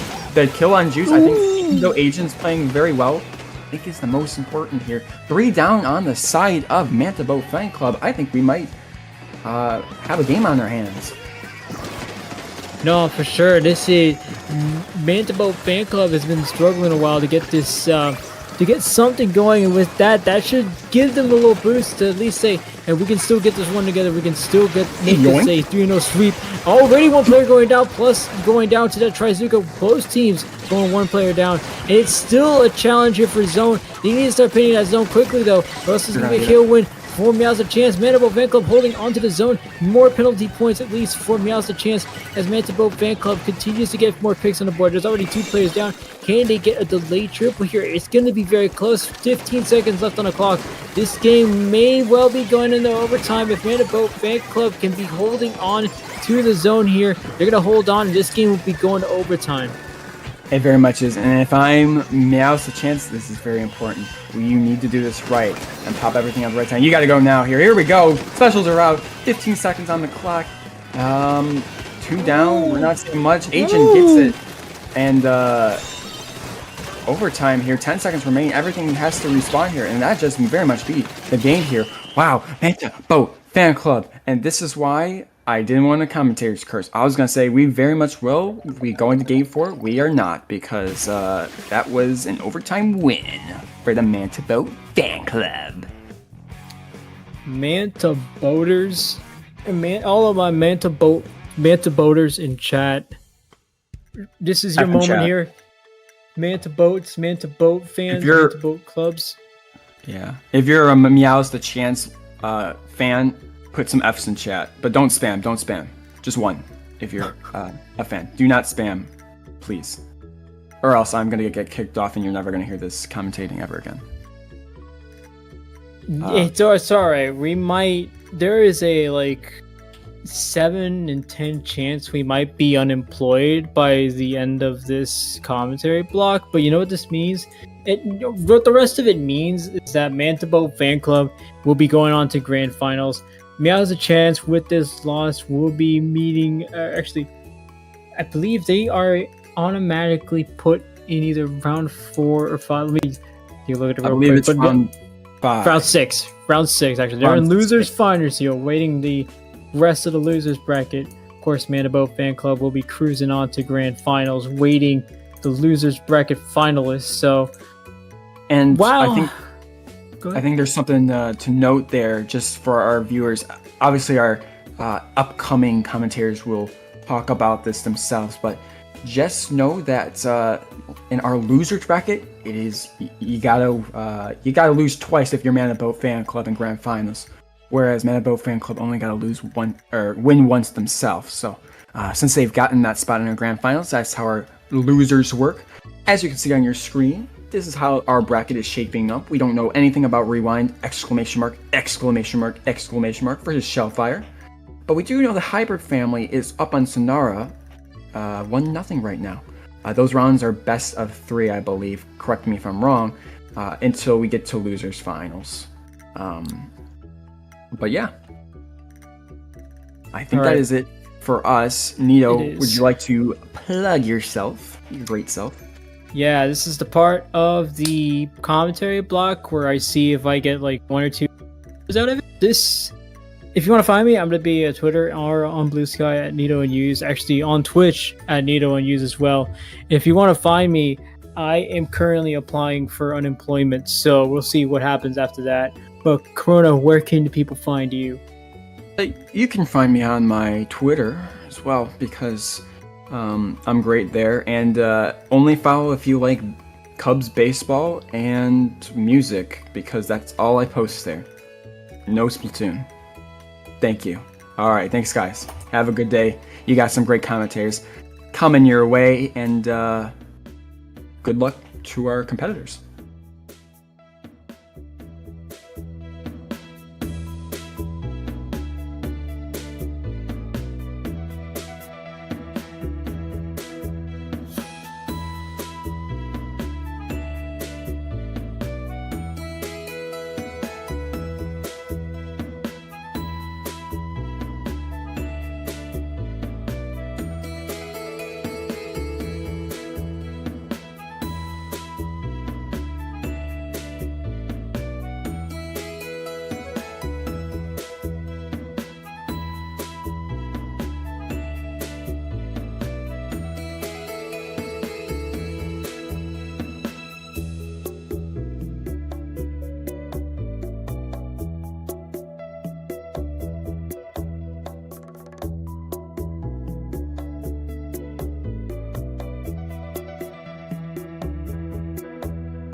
friends, and welcome back to the final slate of games at Low Inc. August 2024. I am Pop Gun, joined by Cactus.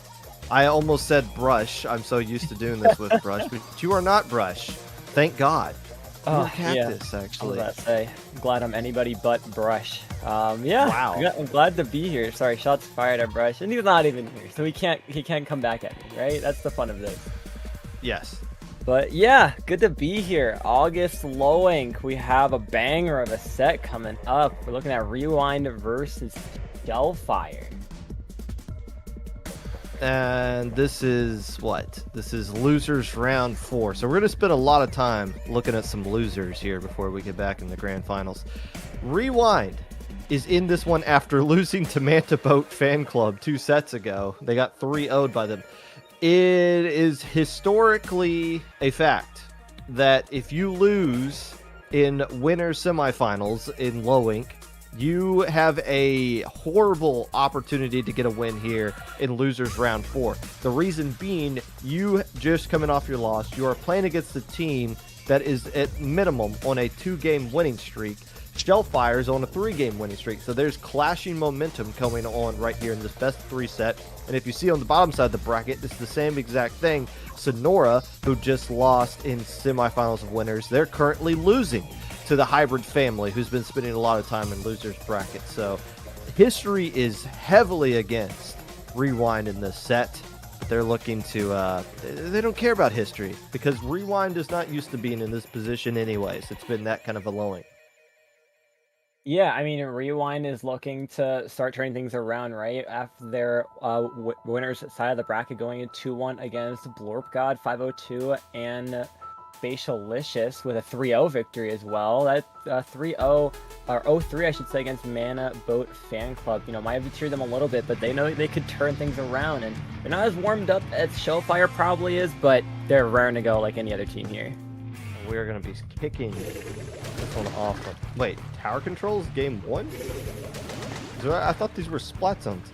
Brush. Anyway. Well, the very rare tower control game 1 here in loser side of the bracket. And, well, there we go. Hey, that's the crab edit. Love to see crab edit. With a dynamo for your cooler, it's an interesting choice. Gets a lot of play on the ground. As we're playing just as far back as you would see the pencil, as we're going to see on the side of Shellfire as well. He's kind of poking around, getting those coolers out.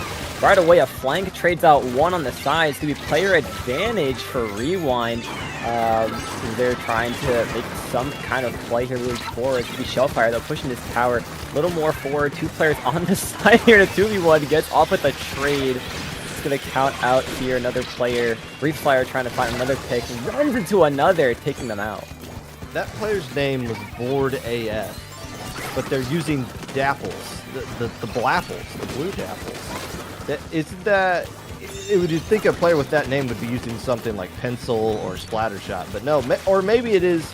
They're so bored of using weapons that are meta that they're like, you know what? I'm just going to use this silly weapon right here. Get some resliders going. Throw some torpedoes at people to annoy the hell out of them and see how that works out. So far, it has been working out.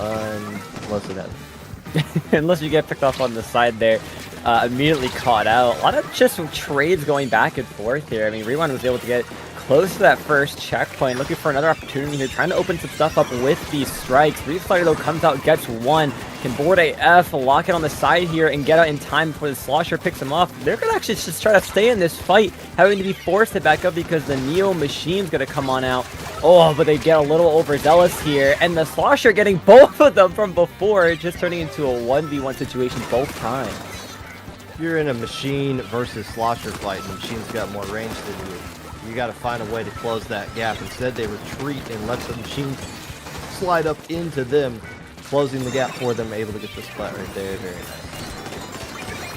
First checkpoint finally going towards Shellfire. They're probably going to be able to get a lead here as they keep going forward and start to clear this checkpoint. Just look at the members here of Shellfire. completely on the enemy spawn here. We do have the Slosher trying to flank around on their side, but that's going to put them out of play. They're forced to jump back, wasting even more time. Might as well just be a delayed wipeout, as they're going to look to clear the second checkpoint. Strikes come out, board AF on the top right. One will go down, get another pick on the Slosher. It's a 2v2 situation. It is now only board AF here as they get the pick. It's keep it alive. This player is very active and doing a very great job for somebody who's apparently bored out of their mind playing in the losers quarterfinals of Low Link here. But the bleeding has been stopped as Rewind, hoping to rewind this game back into their favor, and just got sliced right through by somebody riding on an inflatable dolphin. One player left alive for Shellfire though. Trying to keep it alive as much as they can. Forced to jump out. Rewind's going to be pushing forward for their opportunity here. Try not to go down to Azuka, but that machine will take him out there at the end. Strikes come out, forcing this first checkpoint not to completely clear. Reese is going to have to back up as the rest of the members of Rewind are now going to fight forward, but they're going to go a couple players down. Crab's going to get poked out by the pencil. The rest of the players are going to start pushing them out. Dynamo on a flank for whatever reason. Tried to find a good opportunity here. Down goes a couple more players. It's going to be Rewind with player advantage. I like the Dynamo going on that right side. You can just like arc shots underneath in that little like pit area, especially if you have complete control of that little alleyway, which is what you want to do if you want to win in this map and mode. Control the flanking areas right there. So, you know, when you got all that space to work around, well, okay, would you rather have your Dynamo flank or try to roll people over and lead them to charge? I like them on the flank. Yeah, if I had to choose between those two, I definitely push my Dynamo to be on the side flanking. That's going to be a full wipeout, though, in Shellfire's favor, and they're wasting no time taking that space, making sure they have plenty of opportunity, building up those specials, moving forward with only 30 seconds left to go. They want to get this tower as far away from their side of the map as possible, as this cooler might just get destroyed by this tower if it's pushed by them at all. I was about to say, they might want to get that cooler as far away from the tower as possible as well. But they're not going to be in a pushing the tower kind of mood. They got this lead. They're opting not to give the tower over directly to them. Instead, let's just make sure we don't overextend. Let's start backing up. We got Soda in us, so if we get splatted, who cares? And one player can be enough to get onto the tower to slow it down. Shellfire takes game one in this best of 3 set. Taking it in loser bracket fashion on their win streak. So far, it continues. If this goes like the previous set, we might be looking forward to a game 3. But for right now, for a solid first game, a solid lead, solid hold overall, making a Rewind have to kind of fight for this. They're going to have to pull out all the stops as they are now one game away from being out of this tournament. Now, as I'm looking at Rewind's team name, a thought just crossed my mind. Cactus, what is the earliest form of like digital media that you remember? Like, if you were, what is the first memory of a movie you remember seeing? First memory of a movie? Yes, a movie. Well, when I was really young, I remember being brought to a Harry Potter movie in theaters that I fell asleep at. I mean, can you blame me? I was like 6. Well, let's say like at home. Like what at was home? the first? Yeah. On like a VHS. Okay. Oh, that's right. You are a fellow older person. Yeah, I'm not Gen Alpha. No Skibidi Toilets for me. But when was the last time you used the term rewind? Because a rewind came from like, well, even before VHS, it probably was like the cassette tapes that was in the car that you were listening to there. But how often would you actually use the word rewind in today's terminology? Maybe if you're watching a video on YouTube, but even then, you're not rewinding anything. You're just going back to that. Thoughts for later, as I'm trying to stall here. We're going into game 2. That is still a Dynamo, and that is still a Dapples to go along with the splatter shot there. So not much has changed from either side. What are we doing? Clam Blitz here? Yes. Clam Blitz, classic on Scourge Gorge, looking for great opportunities to take Some good map control, especially if you're able to hold that center in the tower in the middle. You have a great viewpoint, especially for your backlines. The heavy edit can get on there, especially with Crab. You can look at some great push advantages if you're on Rewind. But right away, we're seeing Shellfire doing a good job at just pushing forward, forcing the members of Rewind kind of back into their spawn a little bit on their elbow, and not really able to make many plays looking forward. It's really just a trade battle in the center as specials are coming out, players are looking for anyone they could try to pick off, go forward. A nice pick by the Dynamo from the top rope. Looked like Randy Orton over here. I'm Rewind here, and I'm trying to figure out how I can activate my edit versus this pencil that we're going up against. The edit player named Reezy. I'm trying to get into mid and use my Crab. That seems like to be the best kind of scenario dealing with right there, because pencil is the natural predator to all splat lanes. But if we can find ways to get that Crab going in mid, Rewind should be in a good position to start moving up. Oh, but Shellfire's got Board AF kind of putting in the extra work right now, right? They're going around making themselves be really ratty around the map. Unfortunately getting picked off of there, but they're back in no time, probably running a ton of QR as any Ghoulies player would, feeding forward, trying to get these picks. Here's Zedra looking for good opportunities to find some players with their Slosher, painting around close to strikes as well, to keep that player alive, have a good opportunity to take over the elbow. Cooler it up, trying to find players that are on the side. Dynamo will go down a little bit ahead. That looks like their flank didn't work this time, not a clear flank opportunity as it was in the previous map, but forced to jump out is going to be that edit. They're gonna have to reset here as now the map's looking pretty good for Shellfire. Has the pencil moved at all? Have they just been under that like little canopy area up top there? That little like zipcaster basket. Okay, now they're starting to push up because they've got control of mid. Okay, a little more forward now, a little more forward. But my point being, it seems like Rewind has not displaced that pencil whatsoever, and as a result of it, they can't go to mid, and they can't even push past this minimum podium, and they're just waiting for the inevitable, which is Shellfire starting to push up right here, and they might have a reslider to lead the charge in the next couple of seconds. Yeah, and the clam economy is looking really good right now. This could be a massive push if played correctly by Shellfire. They have the players in pretty good positions here. Score's going to count down below 70. Dynamo gets picked up, jumping down from that height. One player trying to rush to pencil. They're going to get picked up or stay alive. Jumps coming on in. Skippy is everything but trying to stay still as the points count down more towards 59. That might be it for the push, as the pencil is going to try to make another power clam built, as they're still just being fully aggressive here, holding this front line. If this pencil does not get splatted, Rewind is not going to win this game.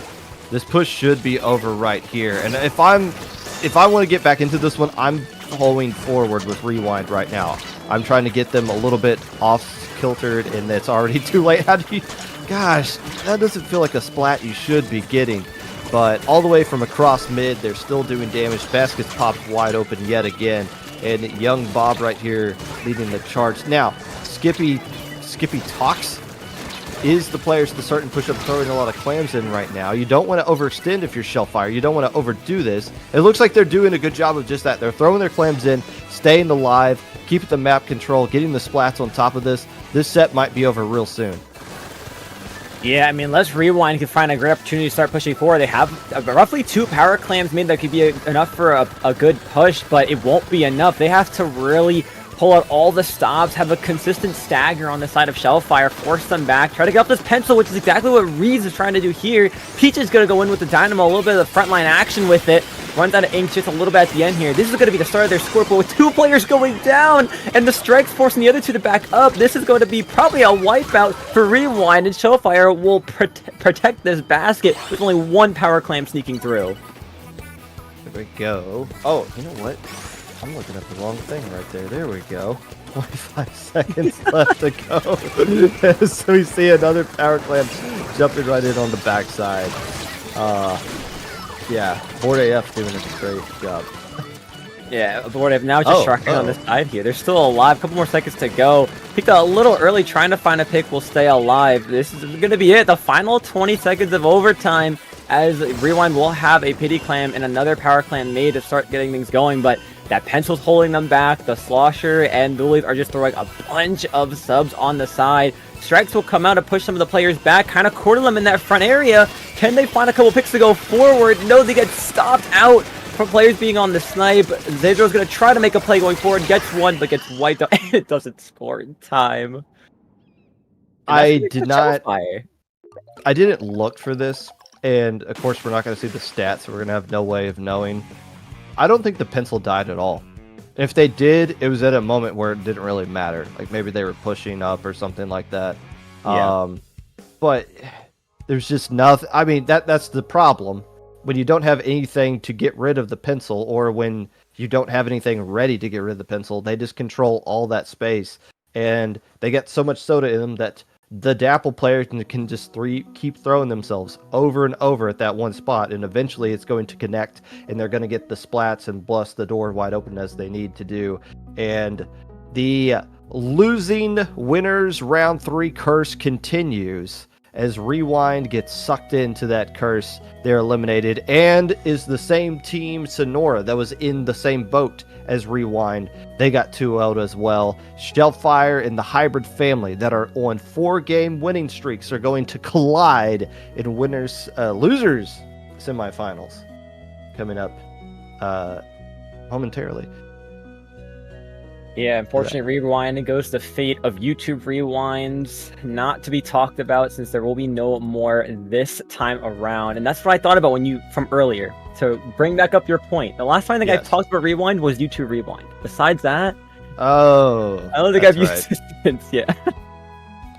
Well, you would get a VHS tape from Blockbuster or Hollywood Video, and on it would be the little sticker, "Be kind, please rewind."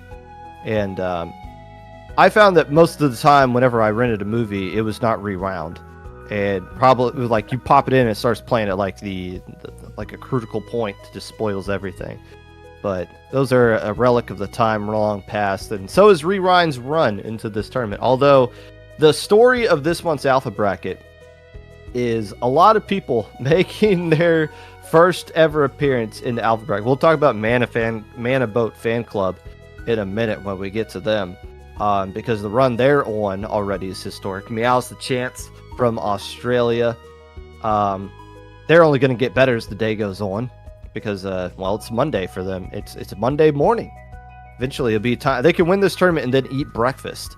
That's the time they're going to be dealing with that. But right now, Shellfire and the Hybrid family, all 7 people in this family of teams, going to be going up against each other. I feel like it's the Addams family, but Splatoon style. The Hybrid family.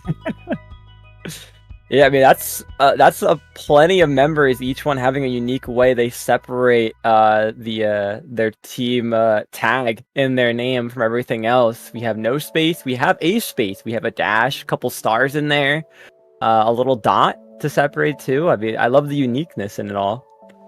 So the Hybrid family, you would think would be a pickup team, because the name itself, we're a hybrid, we're a collection of a lot of different things. Yeah. But no, you don't have a pickup team that has the team tag all up in there. And that's not just something they threw in because we're so strict about splash tags and stuff like that. They had to commit to that. So the Hybrid family has to be an actual legit team. Whether they have a Twitter or not is something maybe we'll figure out if they actually win this tournament or not. Shellfire, you know what? I should look up some stats. By the way, in case you were wondering why I was a little bit behind in that last set, it's because I made the rookie mistake of looking at the idiots in chat during the set and started watching the rest of the stream and commentating the rest of the stream as it was being broadcasted onto YouTube, which is a good 5 to 10 seconds delayed from what you and I are actually looking at through the stream of Ink Fair or Venus. Is that what Corona was calling you? What was that about? So it didn't occur to me until Cactus was talking about, oh, they just got a wipeout and they're about to score. And I'm like, no, they're not. Like, they're not even close to scoring. I was like, oh, wait a minute, I'm in the wrong. Rare blooper from the pop gun, but fair enough. Yeah, but adds for some Lowing fun. Adds for some more stuff to talk on the next podcast recapping Lowing. You gotta. Oh yeah, I need more fun stuff to talk about. That is for sure. More content. Okay, so who's this? Shellfire, the team that we call this one. What can we find about Shellfire? They got eliminated in round 1 of Mako bracket, Mako bracket in SOS number 156. SOS number 157, they got 4th in the Hammerhead. But they played with a couple of different players of them. So, does this team have a Lowink history? I'm sure they do, unless they don't. Not that I could find readily available. The Hybrid family, I believe, has been playing in some other tournaments as well. They got 3rd in LSL. That can't be right. I'm looking that up right now. They got 3rd place in LSL, and they're, at worst, going to get 4th place in Lowink in the same exact month. We're going to get to the bottom of this. Something fishy's going on. We're about to figure out what, but maybe not in time for the set to start up. Players are readying up. They're almost good to go. And with that being said, things are going to start going forward to a Rainmaker on Sturgeon Shipyard. Once again, not starting with our regularly scheduled zones program, but see what the weapons are kind of bringing out here. I believe this is something new Brush is trying. Is that a Imperry? Not the Inkjet one, unfortunately. That's the splashdown. And there's not. I think the Imperry might be the longest range weapon they have on their. What is this, Hanron Jr.? What's going on here? Where's your pencil? Where's your edit? Oh, we're gonna be that kind of team, the Hybrid family today. We're throwing punches. I like it. Yeah, trying to be really scrappy for this game. I mean, I like the use with the 52, though, popping wall to have to stall things up, but right away, immediately get down Mr. President as Skippy's trying to get the Rainmaker and cannot lay a finger on them. Gets on through, hold on a minute. This comp might be the play to take a game off of Shellfire. Hybrid family already at the first checkpoint. And because they went to that second checkpoint, this bridge automatically lowers. And they're going to get a great opportunity to slip past board AF. Oh, you were right there with the dapples, but they were able to maneuver their way around. The push isn't over just yet because they are holding forward directly onto that Rainmaker and squeezing out more points than ever. 17 remaining in the first minute. That could be your game. We could have just 4 minutes of shenanigans here because that's more than a winning push on this map. I was going to say, this is not like Humpback, where a push like that, it's not do or die. You could easily get that back with just one good Zuka hold on the side. This is Sturgeon, where you have an infinite amount of ledges, what it feels, to have to get things going forward for you. And their comp on the Hybrid family is just hold forward, get picks, make plays. And it worked thus far. We do see a player sharking down there. Splashdown's going to get 2 players down, including the Rainmaker. A third one followed up by the 52. Rainmaker gets popped and immediately, wasting no time. Hybrid family picked up that Rainmaker again, moving forward. Delayed wipeout on the side of Shellfire. And they're having a little bit of difficulty opting to go left. But, yeah, at this point, if you could find the opportunity to add to the lead, great. But you're just thinking, okay, what are we going to do for this next 3 minutes to make sure we just don't screw this up? Right now, it's being patient with the Rainmaker in this mid area while everybody from the Hybrid family starts to push up, clearing some paths right here. Even though they get splatted, the Rainmaker's so deep on the enemy side of the map, it doesn't really matter if they get wiped out. If you're Shellfire, though, I think you want to go, well, first they're going to let the Rainmaker reset, but I think you want to force yourself to go left. I feel like that'll give you the best opportunity to get a home run with that first one, because when you clear the podium on the left, that bridge automatically lowers. That might be the window that they can get to get the lead. It's exactly how the Hybrid family got the huge lead that they got. So maybe going left for now might be the best option for them, and that looks like to be what they're going to do. Yeah, I mean, especially player advantage here, unless they're going to get picked off by the Zuka, that closes it out. Clutch play by the shot player there. Player advantage a little bit now in the side of the Hybrid family. Can they at least clear the checkpoint? Yes, they can, but player trading their life for it. Having to just try to hold this Rainmaker as the remaining of the Hybrid family is just all trying to annihilate down this Rainmaker, avoid pop at all costs. But with 2 players on the side, no, they're shooters. They're fast. They're going to rotate around the top left in no time.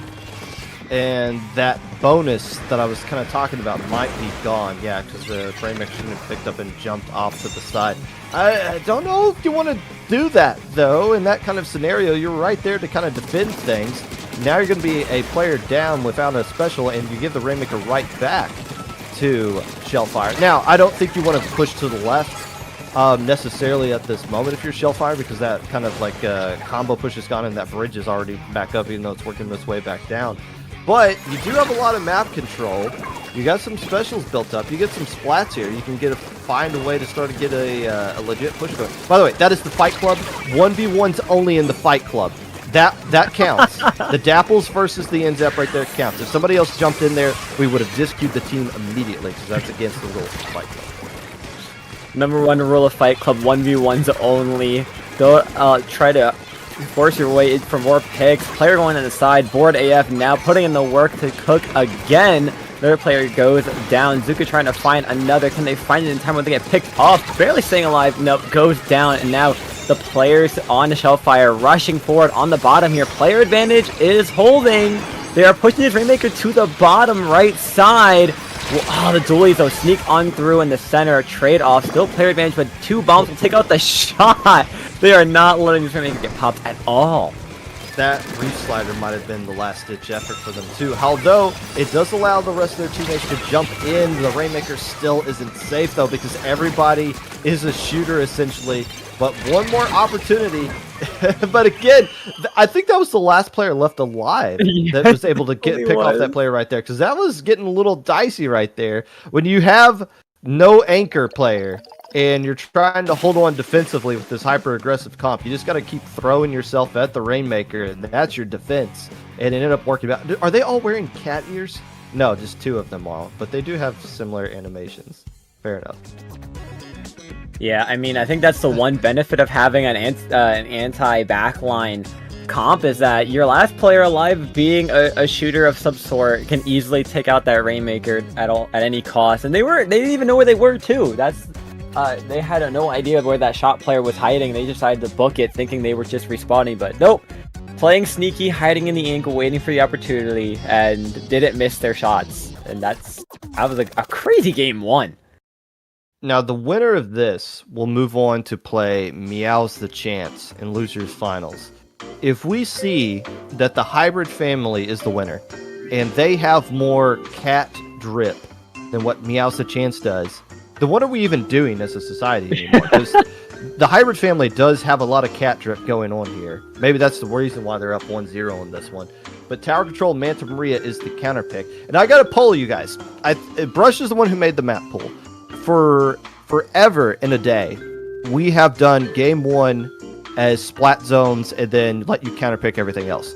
For loser's side, Brush just opted to make it a rotation between splat zones, clan blitz, Rainmaker, and tower control. We're gonna poll chat, not with like an actual poll, just like physically tell us. And this isn't a democracy. If all of you say you like it, that doesn't mean we're gonna do it next month. But do you guys like game 1 being something other than splat zones? Yes or no? And while that is going on, Tower Control Manta Maria is going to be the pick here. This could be the rare opportunity where we don't have a Splat Zones game being shown on a low-link stream. Yeah, I mean, First set. With the alternative of having no zones for a start for a while, actually, I feel like it's been for the loser side of the bracket, at least on the stream side. Not having that gives opportunity for not only players, but the viewers as well, to just have a little bit of a change up, right? Be able to think outside the box instead of anticipating, what's going to be zones, what's the first comp you're going to go with. You have to now rotate your ideas around, rotate your comps, and that's enough of me trying to make filler space. The game's on. Here we go. Tower Control Maria. Let's see if the Hybrid family can continue with their comp of just pure frontline aggression. Junior adds to the mix. Okay. I mean, you're keeping it. A Junior and an Inzap. If this was Splatoon 2, this would be one of those annoying double armor teams. Instead, it's going to be one of those annoying bubble on tower kind of teams, and double splat bomb off of that as well. So a little bit of a mix of support and slayer tendencies right there, but all frontline weapons.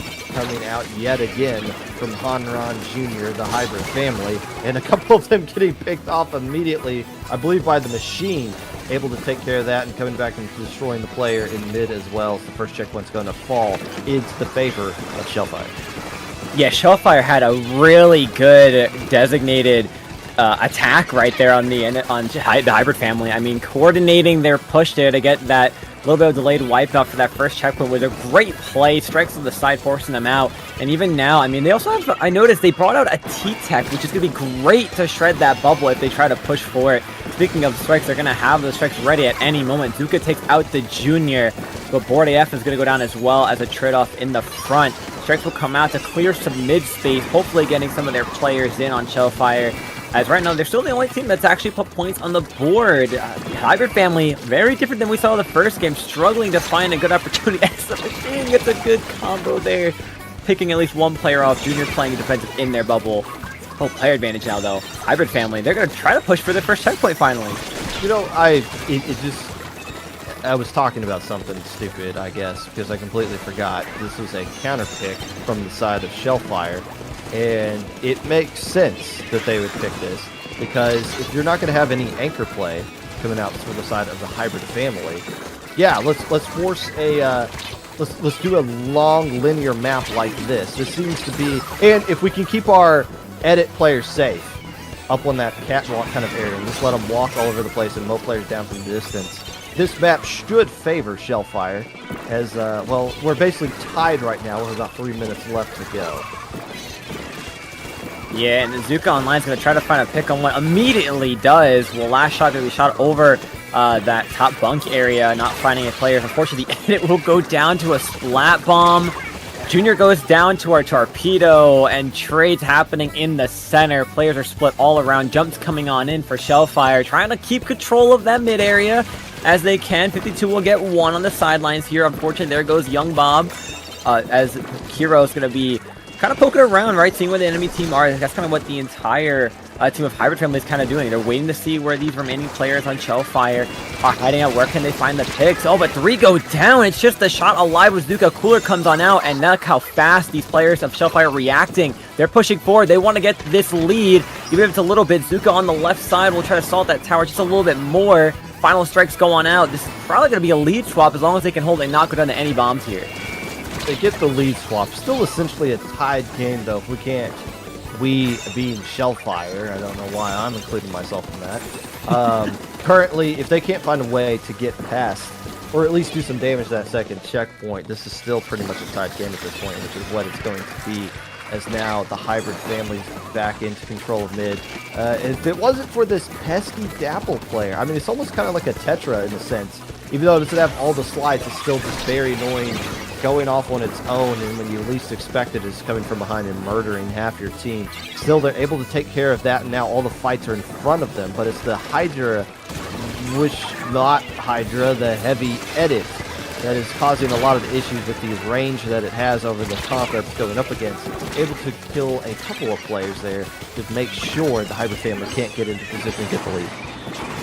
Yeah, this is going to be a game down to the wire just by a mere couple of points. Hybrid Family right now with a little bit of a player advantage is pushing this tower forward towards this next checkpoint. Bubble's in a really good spot, actually. They're trying to hold on for a little bit of lead, and they will get it. If they could just keep the players of Shellfire down just a little bit longer, they could maybe clear this and secure a very solid push. Will they clear this checkpoint in time? They will, barely, as the Zap is the last player alive. 30 seconds to go. Shellfire's looking for a one-push end-all. And this is where it gets a little bit tricky, because you have to clear that second checkpoint. In order to do that, you need to control a lot of space on this map. First off is this bunker area, which Lucy's trying to do, but more so you need to get some attack going down on the left side, which is what they're trying to do with the Zuka over here. But they're going to be burning that before the tower's even in place, so they're not going to have a Zuka to work with. They're just going to have to rely on these Ink Strikes, which are being deployed really early as well. They're not going to have any specials at all to attack, to like defend this tower at this final checkpoint. And then the Hybrid family's in a great position to defend it. Very difficult to clear it right there in the final seconds. The Hybrid family sweeps their way into losers finals. Wow. I mean, yep, a game matter of points. One checkpoint does it all.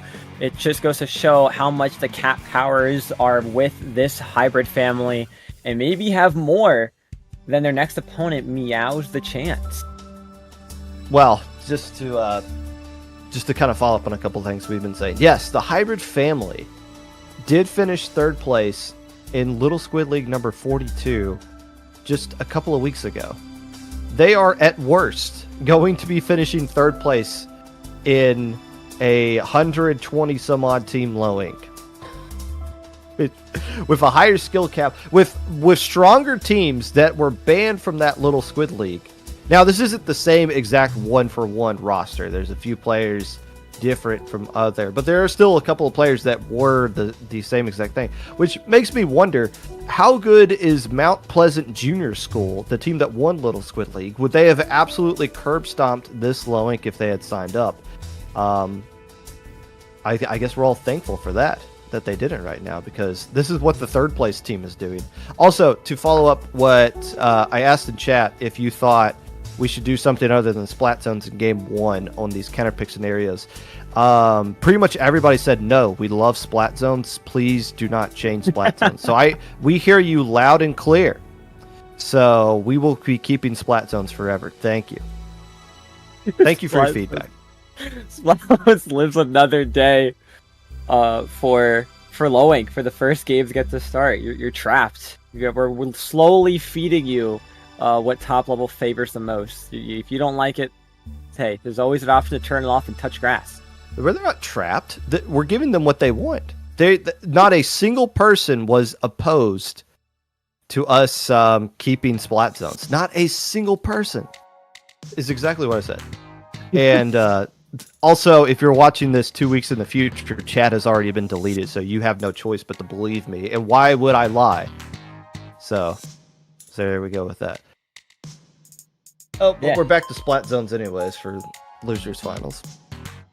Splat Zones. Didn't you miss it? I know chat did. They were anticipating it this whole time. What is this starting with Tower Control? What is this starting with Clamblets? Yeah. Be my zone cheese. These players are getting weak because we're babying them. Got to get them ready for whatever come life after low ink, whatever that is. Well, I'm mid-level now. What does mid-level even mean? Apparently, I'm not. Never mind. I can't even get into that. Another kind of stat to kind of present right here. There has not been a team in Splatoon 3 that has won low ink with a roster of 4 players. That streak is going to continue because at minimum, the 3 teams remaining all have 7 players on their roster. So that streak continues. Meows the Chance, we're going to be looking at their drip because the hybrid family's trying to out-meow them with what they got going on right there. How did the hybrid family even get down into losers bracket? They lost to non-binary Fuzz in round 1. They got swept by them 2-0. Then they swept Ink, Zyphus 2-1, Mako Woohoo 2-0, Sonora 2-0, Shellfire 2-0. So they are currently on a 1, 2, 3, 4, 5, 6, 7 individual game win streak. They have not been losing. Versus Meows the Chance, who got swept. They are on a 3-game losing streak by Manta Fanclub, who's waiting very patiently in grand finals. Also, it is worth noting, because they want you to know this, Meows the Chance is representing the country of Australia, and they are apparently not happy to be representing the country of Australia. Hey, I mean, the question is, what country would you want to represent if not Australia? Saturn? That's a country, isn't it? I heard Mercury's pretty nice this time of Las year. Vegas is that's a fun country. I think that's pretty much it. Yeah. Yeah. I think something I just realized that I really like about Meows the Chance is that 7-player roster still needed a sub. Still needed a sub. Hey, Loic's tough. Loic's tough. And it's very plausible that, like, they needed a sub because somebody wasn't awake or like somebody That's who's like, true. I can't stay awake anymore. I need to go to bed. Like they Yeah. and Or my favorite is that like they got mommed, so they have to like leave. why are you up at 3 a.m? Mom, it's round 1 of Swiss. I'm the only one on our team that knows how to use Zuka. They need me. Oh. No, these are, No. and it's Monday morning, so there Yeah. is no school on the line. These are full-grown squids, and they are looking to add a, Australia does have a strong history of racking up some podium results here in Loink over the course of the 6 years that this thing's been going on. He has the chance, would love the opportunity to add to that. What in the world is that Silver Aerospray doing in Losers Finals of Loink? I mean, you know what? I wish I didn't say Zone Cheese because that's exactly what's happening here. But why play Dread when you could play good old Aero Spray, immediately cap the zone here, even though it wasn't needed because your teammates cap it anyway. Get the shot down. I mean, yeah, love the Aero Spray gameplay. Look how fast they're getting these Reflyers ready too. I mean, this is incredible. Crab's gonna come on out, try to stall out Kiro here. Kiro's running underneath. Crab dives down onto them. What? Kiro dips them though with 52 and pulls off the pick. No seafood tonight on their menu. So I'm assuming the Reef Slider cheese is what's going to be used right here. I don't know the... Oh, I could look this up though, because somebody did break down like a tier list of Reef Slider cheese on different maps. But I'm assuming that the Hybrid family thinks it's pretty good here because they got a Reef Slider spamming weapon that has now been eliminated. Now Edgar says, nope, I'm out of here. I'm going to go regroup with my teammates as Meows the Chance gets first control of the zone. Yeah, after a scary first minute in the game, they're finally able to try to hold. Unfortunately, down goes 1-2. That's a pencil player too, going down to a bomb there. Shot will go down as well to Azuka. Oaks on the side here, just trying to stay alive, playing the technically V-Dualies, but the custom the DLC wrap of them. Trying to see if they can hold on to the side. Down will come Cool Air. Zone taps over back again to the Hybrid family. Just holding this forward. Specialist coming out though for Meows. Can they push this forward, try to hold on? If the pencil maybe could just get a sprinkler on the ramen bowl. Been on some like strat players like do this, but Reef Slider holds it even longer. So according to the pinned message in the IPL General chat, Robo Ramen Zones is in the bottom tier category for Reef Slider cheese, which is simply labeled as no cheese possible on these maps. But what you can do is slide past that and blow yourself up immediately on the other side of the map, like right this area right here. And that just taking control of this area really quickly would do a lot to allow you to cheese the zone by naturally painting your weapons over it. But right now, Meows the Chance has control of the zone. The question is, can they survive long enough? They're putting a lot of players away from the zone to try to get that splat right there. It's good enough to get them the lead, and they're able to come right back just in time. Nobody's been splatted in a while. Finally, 3 players explode from Meows the Chance. They get the lead, but the zone has been flipped back. That was a great pick at the end there by the duelists on the end, just jumping after they get 1 player down, forcing 2 players to have to respawn from the Hybrid family. Now in control, that bubble in the front. I forgot they had a junior to begin with there. Holding that ledge, Crab will come on out, a couple players trying to push forward. The shot trying to make a hero play on the bottom gets picked off. Brush here in the zip cast. We'll try to find one, gets picked off. Zone flips again back to the Hybrid family, who's still trying to take back that lead they had for so long in this game. Aerospray's trying to cook up something devious as they're painting for Reef Slider. A little bit of Squid Bag too, just to make it a little more fancy before they launch into the zone and explode on their rideable pool inflatable. Meows the Chance being very pesky right now. Able to make sure that I don't even think they're getting rid of the penalty points before they're flipping the zone back into their favor. And this is with the Hybrid family doing a good job of staying alive, but they're not putting enough pressure on the enemy side of the map. So it's basically stuck in a tug of war kind of scenario. And those always benefit the team that have the lead, which in the final minutes, Meows the Chance is going to do just that. They got the sprinkler working from the ramen bowl, raining down all kinds of nonsense across the zone, but there goes their Splattershot player, and here comes the very aggressive comp of the Hybrid family starting to push up into the zone, and they're getting punished for it. It looks like 2 players going down, although there is a splat on Oak, but Do they have enough resources left to keep control of the zone? It looks like the answer is going to be, which we're going to have in the next second or two, is no. Yeah, it was a chance, holding it a little bit longer. Only 30 more seconds to go. They're putting on a lot of paint here. If they can just hold on to this lead, Azuka some players out. They really want to try to find that arrow spray if they can. They find the junior who had bubble ready, so no bubble to save the day holding zone. Reef is probably ready here. Yes, it is, but it's not going to cap in time for them. They get punished immediately for that. We have the 2 on the side here just playing around, trying to get a pick on the shot. They will get it. Another player behind gets that pick as well, but that's enough of a distraction. Can it slow them enough to not hold the zone? They're trying to paint for their lives to get it, but it's not enough time. Meows the chance. Looking pretty good right there. Weathered the storm early. The hybrid family threw a punch at them in a Reef slider. They were able to absorb that and move on, come back, get the lead, and do just enough to hold on to it. Able to hold their side of the map, never really losing control of that, never really getting locked out in that second half of that game, and able to control things from there on out. Handing the hybrid family their first L in 8 games. They had an 8-game winning streak. That comes to a halt here. They're ending their own losing streak as well. Meow's Chance had lost 3 straight individual games. Now they got 1 in the dub column. They're up 1-0 in this best-of-5 set.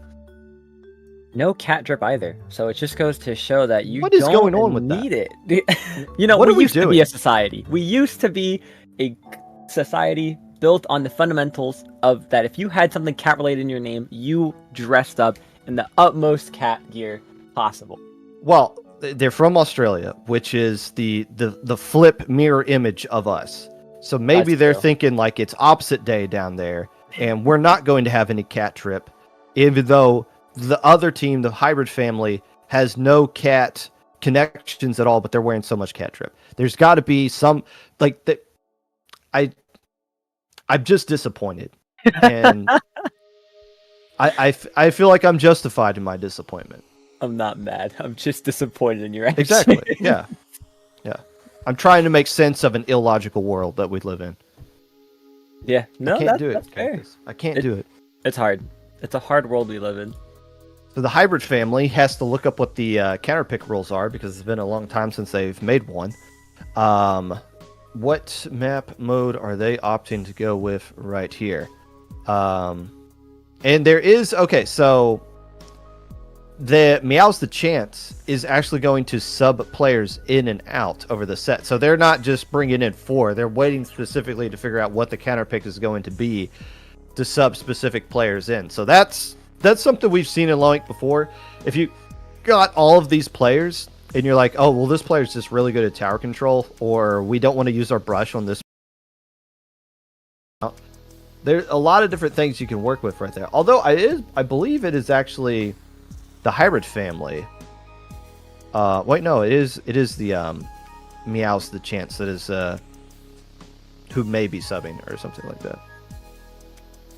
Somebody subbed out. I wasn't paying attention. There definitely were subs. There were definitely a couple subs in and out. Who is the question? But what's not the who, what, where, why is what we're going to, and that's Clam Blitz on Scourge. And it was the hybrid family that subbed a player out. Okay. They subbed out 1 player. So yeah, there you go. Deep roster being used right there. Hey, there you go. You use what you got. Use it to your advantage, and they're gonna try doing so. That 1 player must be incredible at collecting clams, keeping a good economy going. They must be really good at budgeting. Future accountant. That's what I would say. To the people in chat saying that all they wanted was a roly, those days are over. You realize when you win Loink, you get 1 month to feel good about yourself, but now you can't do that anymore. It's time to move on. We're either going to have Meows the Chance, the hybrid family, or Manta Boat fan club join the ranks of the greats, the all-time greats. Which, by the way, I know what the Manta Boat fan club is, and I guarantee you the vast majority of you think you know what the Manta Boat fan club is, but you don't. Maybe we'll get a chance to show you when we get there. But right now, this is still a best-of-5 set. The hybrid family coming out with Clam Blitz at Scorch Gorge, making this counter pick here. I have a feeling we're not going to see Reef Slider. Just a hunch out of the Arrow Spray this time around. Yeah, I mean, especially on a map like Scourge Gorge, I mean, it has really one opportunity to have a good offensive play with it, and that's right at the entryway of the elbow going into your basket. Besides that, you know, good luck, and let's see what they're going to be pulling out here, because the last game I also noticed there was no zap. They had no cooler. So, you know, same comp coming out here from Meows, and we're going to see Sploot, you know, sure, Sploosh. Please, everything that's not something that we love seeing. No, you know what? Like Sploot, it's got a hammer. You know what? It can make plays. And a main of Sub-Saver, too. So, is that a hint that they might be thinking their hammer's going to get canceled a couple of times and they want to have one ready to go? Well, they already got a hammer ready to go. So, we'll see how that works out. But yeah, what? This is, they're committing to the bit, for sure. And they added a brush, which I don't think they've been using up to this point as well. So, hey, as long as it's a short-range weapon, we're going to be allowed to use it here. That's the only rule. Everything's on the table. Yeah, and unfortunately, it got Zuka canceled immediately, right as soon as they popped it, which you love to see that, a special canceling out a special. We do have Crab ready now on the side of Meows, looking for a good opportunity to pop it, and that's going to be on the grates here. That's such a great position for it as well. Not if Bazooka's going to kick you off. Was that pun intended, or did you not even recognize it? I'll be real, didn't even recognize it, so. Oh, fair enough. Prince Train trying to score on their own basket, it looks like, opting to come back here and defend things. Is this a brush versus Octobrush versus Octobrush battle, by the way? Oh, and it's such a bizarre battle that one of the Octobrushes says, I'm just going to leave. I'm done here. This will be a replay if both teams opt to do the replay. And yeah, the Hybrid family's kind of waving the white flag right there. So we are going to get a replay here. We can go ahead and cancel this lobby, actually, as it looks like old poor. Yeah. Meows, the chance was like, we don't believe in surrendering. Take no prisoners. Here's a Zuka right to your face. Oh my god. Wasted no time. I mean, they're It's a for trap. one thing. They're here for one thing, right? Listen, they're here. They're here for one thing, and they want to get that Loic win, but by any means necessary, literally. They are surrendering, and you're throwing a nuke at their face. Come on now. Come on now. Okay, so we are going to replay that. That is going to count as the only replay the Hybrid family. It was the Hybrid family, wasn't it? Yes. I believe it was. Their Octobrush had a beautiful double with their Zipcaster, landed back with it after it ended, and DC'd immediately after. So, they were not meant to get that double. They must have broke some code there. And that's a kick from the lobby. So they wanted to check. They're just checking in the chat to make sure that it was a replay, and it is. It was nobody. The team that was winning did not have below, or I forget the exact language off the top of my head. Regardless, it wasn't under the time limit, and it wasn't under the 50-point remaining time limit. So replay eligible in that scenario. So we are moving on to the same exact thing. Nobody can change weapons unless you sub a player out. But neither team did sub a player out. So everyone has to use the same exact weapons and gear that they were using in the last one. We're just going to start over from where we picked off. From where we left off. The only thing is those two clams that got thrown in aren't going to change. They're still going to be 0-0 when we kick this off again. Yeah, maybe this time the Sploosh will come on in, not get immediately canceled with their hammer by Azuka, and have an opportunity to do what they wanted to in the first place. Or they will all get shut down immediately, and we'll be back at that point difference in a matter of minutes. It's anyone's game, anyone's opportunity. Restarting over, they know how each other like to try to start off this game. That's the one thing I like to say about these DCs, is that you have a little bit of an opportunity to either go off of what they might repeat themselves, or change things up and make the enemy kind of fumble a bit. So, is anybody cheating? The answer is Wait I a think minute. Tetris, did That- the player get swapped out? I don't think that is, no, they were not using Tetris, were they? They were not using Tetris. They Well- they were using I think they were using Zap, weren't they? Or Junior? One of Well, the two. it's we're not stopping it. It's up to the players. If this recognize. plays out, it's going to count. And what counts as playing the game out is scoring 1 point or getting 1 splat at any point in the game. So if somebody gets splatted, we're going to be playing with this weapon right here. And so be it. Looks like we're playing on. Yep, there it is. First splat being the Octo Brush. Oh, that's right. They were playing the brush last time. So unless the player That's right. brush flopped around, that's what. Or maybe they, you know what, the internet is down. Just like I said, in a matter of minutes or seconds, we're back to the 60-point differential.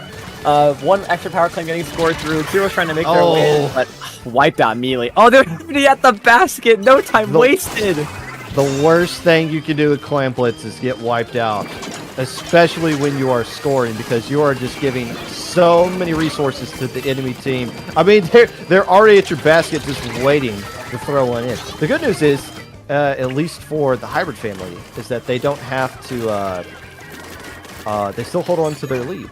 But still, damage done. Nice response by Meows the chance, even though it wasn't enough to get the score back into their favor.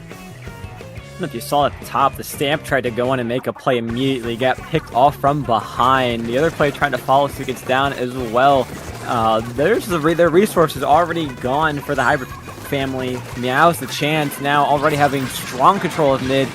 Nice spot for the Crab to be in here, poking around this front side, trying to get their players in. Everything attacking that Crab, from auto bombs to a whale, hammer hitting the wall as Plussy will stay alive. Here comes the Sploosh, trying to do Sploosh things, get their teammate in. Lead still in their favor. 1 power clamp to get rid of that penalty. Do they have it? No, definitely not. Barely. Wait, they do. They stuck in.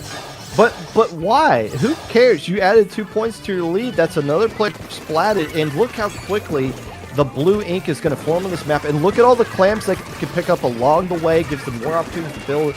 You don't want to sell your soul on these pushes and clam blitz, especially this early, especially when it doesn't even give you anything other than 2 additional points. There's a whole lot of mess right now piling down into the favor of Meows the chance. But to their credit, the hybrid family's doing a great job of responding and getting defensive. Well, Oh, maybe it's not. There's no way. Maybe it wasn't. There's no way. Oh man! Every time I just saw them go down, I'm like, there's no way they got the next jump in, right? And then they jump in, and there's no that frame perfect flat to not get the power clam in. I mean, wow! I don't know how Zalf lived that Zuka, but sure. Love the on latency for that one. Stamp's coming on the side to try to push the players out. They get canceled though. I don't think they've had a single successful hammer. No diss on you, just what I'm seeing. But, I mean, they're going to have some nice map control in the hybrid family. Meows a chance and a really good defensive status right now, though, trying to stay alive. 1 power climb is not going to be enough to push it. 2 might be a good start with a couple power climbs to follow it. They just need specials to try to go in if this Crab is not going to push them far enough back into their own spawn. So the good news here for the hybrid family is that they've been able to get into the basket and score at ease whenever they can find the chance to do so. They've already scored twice. Actually, this is going to be the 3rd time. And here comes the necessary clam to get the lead. They got it right back. But the Gal being the last player left alive, that is a delayed wipeout. Yet again, same story. Are they going to be able to defend? The good news is it was a kind of a staggered delayed wipeout, so they already got players back into position to defend things. They got the lead right back on 1 push. I mean, that was incredible. It's a 1-point game. It's going to be Meows the chance, needing a power clam and some change to be able to take that lead back with 40 seconds to go. Cooler is popped down with 3 specials ready to go. I think one of them being Rain, though, on that Octo Brush. So I'm not sure if they're going to be having a good opportunity to push that forward. Unless every player rotates around on the side, Rain will go in and keep some players alive. Down goes to 52. No wall to protect it. Zuka, though, clutches up. Gets 2 players on the side. It's just the pencil alive. And Meows the chance doesn't have the chance at this moment with 20 seconds to go, including another 20 for the overtime push they're going to have. Are they going to find a way to push through here? Prince Train all aboard. Prince Talon. Oh, it's a triple. It blows the doors wide open. It's just the gal left at home to try to defend things. Can Oak find a way to slip past this? There's 2 power clams ready to go. Those are going to be enough to get the lead. Here comes one. Do they have the second one ready to go? They do. They win the game in overtime. Wow. That's exactly what they needed. A Prince pulling out all the stops on the side and getting a beautiful triple to open the floodgates to pour them in. I love that the dualies backed up to try to build up a crap, and that stalled the 52 out, completely ignoring the players zooming right by them to score those power clams in. Of course, they were cooler up as well. Flying in, scoring the second power clam. Beautiful lead swap. 2-0, 1 game away from going back to the winner's side for Meows a chance. So, a little bit of an update, because during that game, I went back and looked. We were talking about how they were using Tetras, how that was different. Yeah. They were allowed to use the Tetras, actually, because the player that left, that DC for the hybrid family, was Atkins. And Okay. Atkins did not play, so they subbed a player out. So that's why they were using the Tetras. Initially, I didn't recognize that, and I was like, well, why are they doing that? But they were... Now, they played the game out, so it would have mattered anyways. But they did sub a player out, the player that DC'd, so they were allowed to make the change anyway. So all of that was legit and fair. Well, I mean, they lost, so maybe they were like, maybe we should have found a way to cheat, but still. Should have found a way to sneak in a 5th player. I don't know, just gotta outsmart the game. But Anyways, 2-0. yeah, I Meows a mean, they're chance, right looking good. there. Meows a chance. They're right there. They have a good opportunity to push back and get this game 3 for a sweep. Which would be incredible, by the way. Having to go 3-0 against Manaboat Fanclub and then reversing losers for 3-0 for yourselves to get back at it again, get the run back, would be phenomenal. And it came down to the fact that the hybrid family was just... I mean, they're running an aggressive comp. I get it. But they played way too aggressively on a lot of their pushes. Yeah, they were able to pop the basket several times, but they lost every single player during those pushes. There was nobody that was able to, okay, this push is dead. Let me go back. Let me hold control of mid. Instead, they created so many opportunities for Meows the chance to make counter pushes off of that, just because they weren't getting a lot of value off the pushes they were using there. Now, I was wondering when this was going to come up. Because if you're going to run quad shooter nonsense, eventually you will want to do what Lois used to do, which was a very aggressive comp on Rainmaker. The problem is, Australia as a region has been known to be very good at Rainmaker. Will that follow up with Meows the Chance? I don't know if we're going to see the double sploosh trident in this kind of scenario, but if with a hybrid family for the comp they've been using up to this point, I'm kind of surprised we haven't seen Rainmaker pop up until just now. Yeah, I mean, what map better than Humpback Pump Track to run on? This is going to be everything that the hybrid family wants from their comps they run. And, I mean, chat can't see it, but they readied up almost immediately. They have a comp they want to run and just push things forward. While the Meows a chance, I'm sure they see what the other team's trying to do. I think they have an eye for it. It's just going to come down to, can they match a strong wall defense for any kind of push like that, and especially keep an eye on any of those flank rats that probably, I wouldn't be surprised if the sploosh stays and comes back, that might use towards the other side of their spawn. So it's going to be interesting to see what they're going to combat it with. But if I'm Meows a chance, I am not attempting that first pop. I'm not exploding. I'm not risking it. You're talking about the walls that they can put up. If you use some bubblers in some good spots right here, that might be really key as well, because they have been using Junior a lot up to this point right now. A hybrid family is going to be queuing in with that Junior still, and with the Imperies to boot.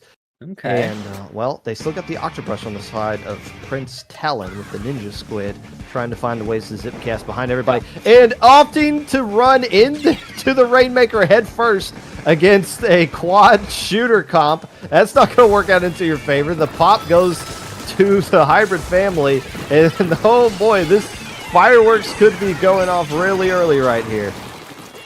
You know, I said it. I hope there was someone listening by good conscience, but, you know, unfortunately, there it is. Points to 42. And again, on this map, this is not a winnable lead at all, especially when you get wiped out like that. Delay wipeout on this side of Hybrid Family. Meows a chance opting to pop a little bit later. Take a lot of mid-pain control, though. Probably going to opt to have the Framemaker reset as well. Down goes to Dooley. Zuka popped on the side, trying to find any picks in mid. Rainmaker's going to be picked up here, push forward, looking for an opportunity to find a way to sneak in. The player striker behind them. The bomb's going to probably get the Rainmaker. No, they barely live that, and that's going to be a first checkpoint clear for them as well, and have player advantage. Things looking really bad right now for the Well, and then I curse that. There it is. Well, I thought they didn't catch them hands from the splashdown, but it looks like something else was able to get them. But hey, checkpoint's gone from both sides right now, and it's only been a minute and 30 seconds. Well, you can't dodge all of the Zuka shots on a map like this, and that's going to end this push before it even gets going right now. But this is going to be the key for the Hybrid Family. They're going to play like they're the team that is losing. Yeah, I mean, they have the lead right here, but it's not really something you're going to be happy about. I don't know about that bubbler placement. Got eliminated instantly by the strikes, though, so maybe you draw that out. But how are they going to find a way to turn this corner right here is going to be key. Trying to find a good opportunity as their teammates go knocked down, but they're just running that for free. Down to 28, just the shot alive as they're trying to just live out this rush. They're going to just play very optimally here. Throw some bombs out of the way, have Zuka on line. It's positioned really well on this front hump here. Try to find a pick on the Rainmaker. Slowly stalling out their Zukas. Getting the Rainmaker. That's a huge pick. That's going to be their edit that goes down. Shot trades off as well. Sorry. Yeah, no, they're shot in T-Tech. I just realized for Meows a chance. So Zuka and Strikes on their line of favor here. Just a lot of hold here. Good bubble having to force, again, Strikes out just to destroy that bubble. Rainmaker will reset. Meows a chance. Still haven't gotten past that 60-point checkpoint clear. In that 28 remaining. I love that Rainmaker push. They had nobody on their side helping them out, and they're like, you know what? I'm just going to run forward eventually. Sometimes good things happen, and you add to their lead. 28 remaining is a pretty good score to have in the final 2 minutes, but yet again, we see Meows this chance starting to push up right here. Plus, he get into a great position on the right side where they can abuse their range, soak up some bomb pressure from the side of the Hybrid Family, but those bubblers keep getting thrown in mid, and it seems like those ink strikes always come out in response. I don't know if they're throwing ink strikes purposely just to get rid of the bubbler, or it's just coincidence, but that seems, if I'm forcing them to throw everything onto a shield in mid, I feel like that's a good trade-off using my bubbler in mid. Yeah, I was gonna say, I mean, if it's coincidental timing, it's incredible. It's happened almost thrice this game. Right away, shot takes out the other shot. Yeah, it's a chance, having a little bit of a player advantage here. Strikes online to clear out this corner. Rainmaker will get picked up. They have to try to survive this 52. That's going to pop out the whales. One player comes down. Bomb somehow does not take out the Rainmaker, but the Doolies will, finishing the job. Splashdown will pop that Rainmaker again. The brush is still in that bubble on the other side, pulling it off, and that's going to be a delayed wipeout, though, as the edit jumps back.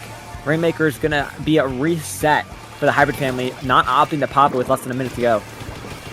Yes, 50 seconds left to go. You got the lead, but again, if you're going to use a comp like this, offense is your defense. You want to be aggressive, and you're at liability.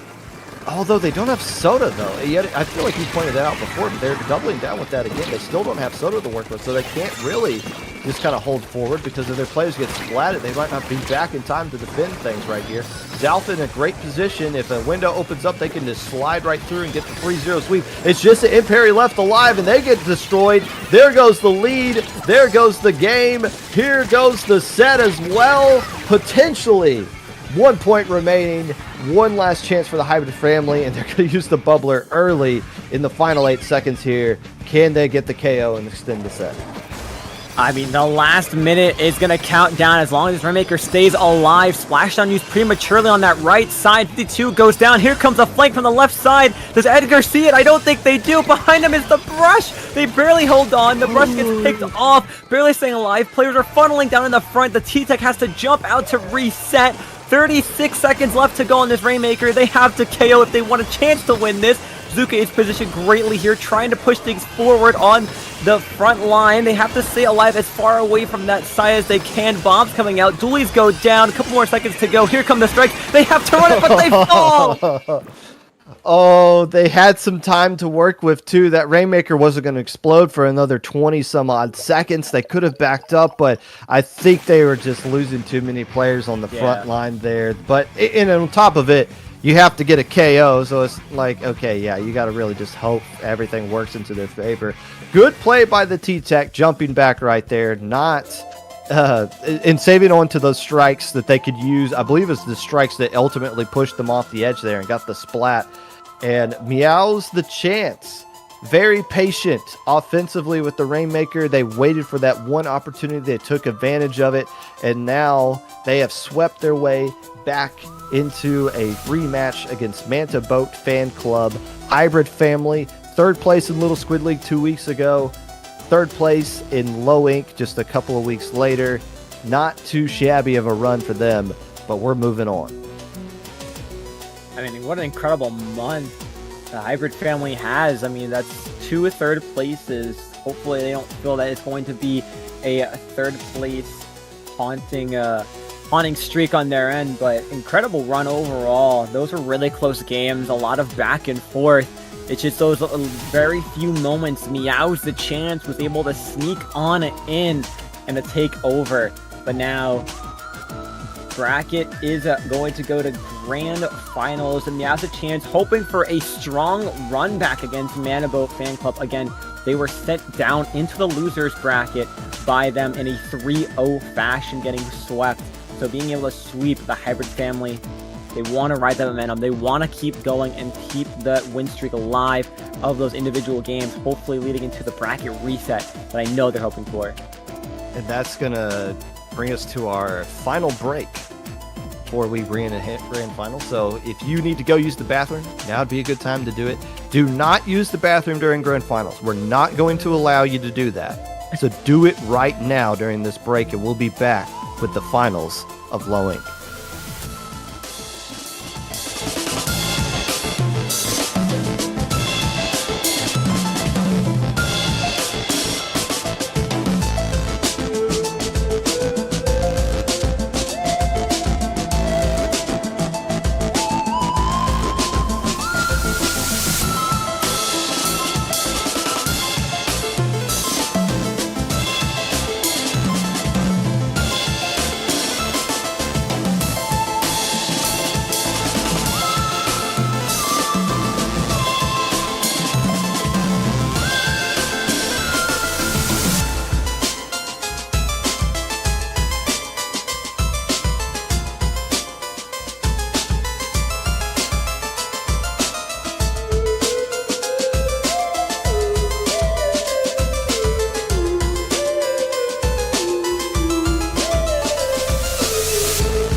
Hello, friends, and welcome back to Grand Finals of Low Ink August 2024. I am Popgun, joined by Cactus.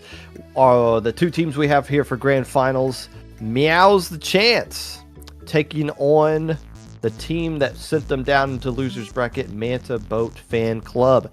Now, you idiots in chat, if you thought the Manta Boat Fan Club was a fan of the boat that you play on, you are a fool. They would have been called Manta Maria Fan Club. Instead, they're the Manta Boat Fan Club. If you're wondering what the boat is, it's that little boat that's on the spawn area to the right. The only way to get there is by jumping out of the espresso machine at your spawn. It is paintable, and that is what they are a fan club of. I bet you didn't even know that. The more you know, Low Ink, not just a place for you to watch your favorite teams fight it out for a little 1 month title and a PNG that floats around on your Sendu page, but you're learning some historical facts about Splatoon. That's right, we're back! Manta Boat Fan Club, Meows the Chance, not rocking any cat gear. Does Manta Boat, do we know? Do they rock some cat drip? You know, I haven't been looking specifically at cat drip over the course of the stream, but I would assume the answer is no. But yeah, no, we could be proven wrong. It's happened once before. Could happen again.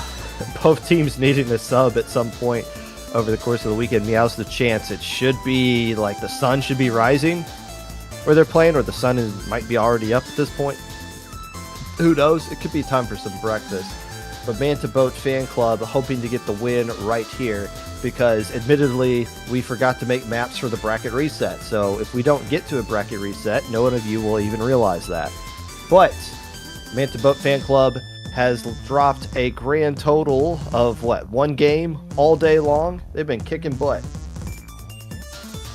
Yeah, I mean, they've been fighting strong. They've been holding on. The only team they did lose that game to was Zypheus, back all the way in round 2 of the winner side. So since then, they've been on a hot streak, not dropping a single game. Hoping to continue that further. Here we go. First game of Grand Finals. Splat Zones on Makomar, pulling out the comp that we love to... Oh, hello! There's a roller this time. Splat Roller bringing out Bubble, rather than anything else that we've been seeing thus far. And Manta Boat, who we did find out that their team tag is a little boat, rocking out with the double Zuka comp, as their tent is rolling with that as well. That's clever. Now, you had to explain it, so that makes it not so clever, but now that I recognize, yeah, that is a little boat that they've got in their team tag right there. Okay, so clever, but still complicated. We'll give them an A- on that one. But yes, the Splat Roller with the Bubbler. Roller good on this map, so I'm assuming this is just like a map-dependent pick that Meows the Chance is going off with this one right here. But the tent with the Zuka coming out from the side of Manta Boat Fan Club, the team has been waiting a bit for this set to get going. Potentially the more rusty team, but right now they're coming off looking pretty strong, getting a couple of splash, should get control of the zone on top of it as well. Yeah, Manta Boat finally getting that zone cap once again, popping in the crab and offensive stat on that side. Oh, down goes the tent and the brush for a trade-off on both teams. The cap trying to be held on by Manta Boat, but it switches over to Meows the Chance as the shot does a nice little switch up that wall, get a little bit more height on there to paint up a little bit more. Cooler drop down. Will go right through on as the bubble comes through. Zuka from the side, trying to find any side picks that they can, but none will be found that pencil. Shot doing a great job. He's kind of being a little tedious here as they try to hold zone. Neither team's really established any kind of presence in mid up to this point. Great little back and forth right now, and even though Purple has control of the zone, they're not really getting a lot of points. But here we go. Things are finally working out into their favor. As soon as I say that, Prince has something else to say about that. They get eliminated there. And finally, Manta Boat Fan Club, becomes the first team to get control and get a serious push out onto the scoreboard. Nice jump out by the roller there. They have bubble ready. They gotta stay alive. They're gonna try to rush on into the middle and pop that bubble there for a great offensive stance. They will get the zone. The zip gets canceled out though by the heavy. One's gonna try to rush them down, and they get beamed immediately. Just like a Hydra, you never want to rush them down when they're charged up. In for a bad time. Cap once again back in Manta's favor. It comes down to rev rhythm when you are a Splatling player, and it's really easy to get a good rhythm established when you're using the edit. And yeah, punishing some players who think they got the, oh, I'm finally in your range, I can shoot you. Like the Splatling's like, no, you've been in my range this entire time, actually. Manta Boat Fan Club.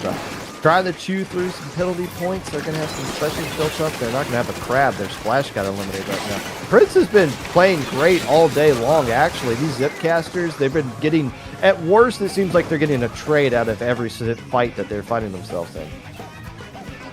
Yeah, I mean, that's a really good use of that special, right? Most of the casters I know on Sword a lot of time. Wow, what a great shot on that pencil there by the shot. Getting out their cooler out of the way. They're actually knocking down these points. Only a couple more to go, and Manta will be the winners of game one. They just gotta hold on. Only a bubble and a Zipcaster ready. They're trying to go in with that. Try to go on in. Zipcaster will try to cause some trouble, but get picked off immediately. Yeah, there's game one. Over to Manta Boat Fan Club. There it is. And that is 4 straight wins the Manta Boat Fan Club has against Meows the Chance. If this is your chance, Meow, and you're not really taking advantage of it right here, but they're going up against a really strong team. Maybe nobody can beat Manta Boat Fan Club. In fact, I looked it up. Manta Boat Fan Club is 5-1 yesterday in Swiss. Wow. The one game that they lost was a 2-1 loss. And I looked over the Battlefy chat. The reason they lost it is because they took too long getting a sub that we gave them the L for delay of game. So, in theory, they haven't lost at all, but although I do count like delaying the game as an L right there. And before anybody says, "Oh, they got rule booked," no, we the TOs stepped in. Nobody rule booked anyone. We the TOs said you guys are taking too long. But now that they got everybody they need, they're flexing on people. Yeah, I mean, cool boat logos and all. I mean, they're rocking it out. Carrying a solid game one and showing that one little loss is not going to change how they keep rolling. And or should I say swimming, cruising? What's We're rolling. Rolling. You can roll. Yeah. Okay. Yeah, boats can roll. Yeah, so rolling on forward. It's not good if a boat's rolling though. That's oh yeah. No. But they're rocking the other team's boat. That's for sure. Let's counter pick here. What's our game plan for the rest of this one? You got to be thinking back to what you did last time that you played this team, and I'm gonna look up because I watched the set. I didn't commentate it. I watched it. But do you go back? I'm assuming you would pick something you did not pick last time. Last time, game 2 was Mako Zones actually. And Tower Control Manta was what they played in the last set. This time around, they're going Tower Control Hagglefish. So they are going to a different map than what they played last time to see what they can pull off here. By the way, if this does go to a bracket reset, I'm saying this right now before anybody's, oh, you're just making it up. We usually do bracket reset, Game 1 Splat Zones, Hagglefish. We always do Grand Finals, Game 1 Splat Zones, and Mako Mark. We've been doing that for years at this point. So, yes. We will do Splat Zones Hagglefish game 1 if we do get to a bracket reset. I said that now, not in the future. So don't play that card. Get it out of the way now. And if anyone says otherwise, you're late. You missed your opportunity. You missed it. But no bathroom breaks, by the way. We called that out before too. You guys aren't allowed to use the bathroom. You're stuck here till the set's over. Yep, you gotta wait. Hold it in. Think of anything but water, right? What was it? Think of relaxing, calming. In a boat in the ocean, surrounded by water. Yeah. In the rain. Just think about that. Yeah, I mean, TC Hagglefish, I mean, I like the pick, right? I think if they go roller again, those wings of the map or the side flank routes are a good opportunity. I think those can be used pretty well to sneak on by, like we saw early on with the Dynamo, right? Remember that one team with the Dynamo flanking? I think it's a good chance. But T-Tech instead. So we said roll is bad, and we're switching back. And it's going to be the same comp coming out from the other side. So we're seeing that tent come back out, shot double Zuka, Crab, and of course Cooler. So, you know, right away, it's just a lot of paint going down in the center, waiting for an opportunity. Who's going to get that first pick? That's Crab already. Not going to use the flat roller this time around. Yeah, I'm convinced it was just for that Mako mark. This time around, going with the T-Tac, the GG special on the tower, as well. You can also use it to back the enemy team up. As Meows the chance starting to push up, and they're going to take their first opportunity at getting a push going right here, and have a decent chance of attacking this first checkpoint. I would say that is that the pencil's so far away. It's basically just this brush versus the world, and, well, the world eventually is going to beat you. Wow, alright. 2 players down on the Meows, the chance. Things going to start crumbling, probably not yet. A nice bomb placement. Does that get anybody? No, they barely survived that one out. It looks like they were able to get out by jumping on out. Mana Boat Fanclub securing this going forward, and a nice Crab position in the center, but here comes the zip from behind. Oh, gets picked up immediately, though, by one of the frontline shooters. This is going to be that checkpoint leading forward. Can they clear it in time, or are they stalled enough? No, they get that swiftly without any time wasted. Top right positioning is what they're going to have to get. Shot goes down, 2 go down, 1 goes down to a splat bomb. Cooler is grabbed. Push might be over here for Mana Boat Fanclub. Yeah, it definitely is now that they were able to get rid of that splatter ship up top there, but damage done. Still plenty of time left on the clock for Meows the chance. The problem is Manta Boat has a great opportunity to get things set up defensively, put down some mines, build up some specials, dodge some being strikes with your Crab, and yeah, they're in a great position way defensively. The question is, what is Meows the chance going to do to break through this? Step 1 is hope for some Zuka splats, as there's firing a couple of them off there, and it's not going to result in anything. In fact, I don't think anyone's been splatted in the last 30 seconds or so. No, it's been a really pretty good hold by both teams, playing safely here until the end. That shot got a little overzealous, trying to find this pick on the edit. I guess we didn't learn from the last game. We're going to try to pick off this brush from behind, gets it from there as well. Player advantage still, though, for Meows the chance. Just kind of holding in mid.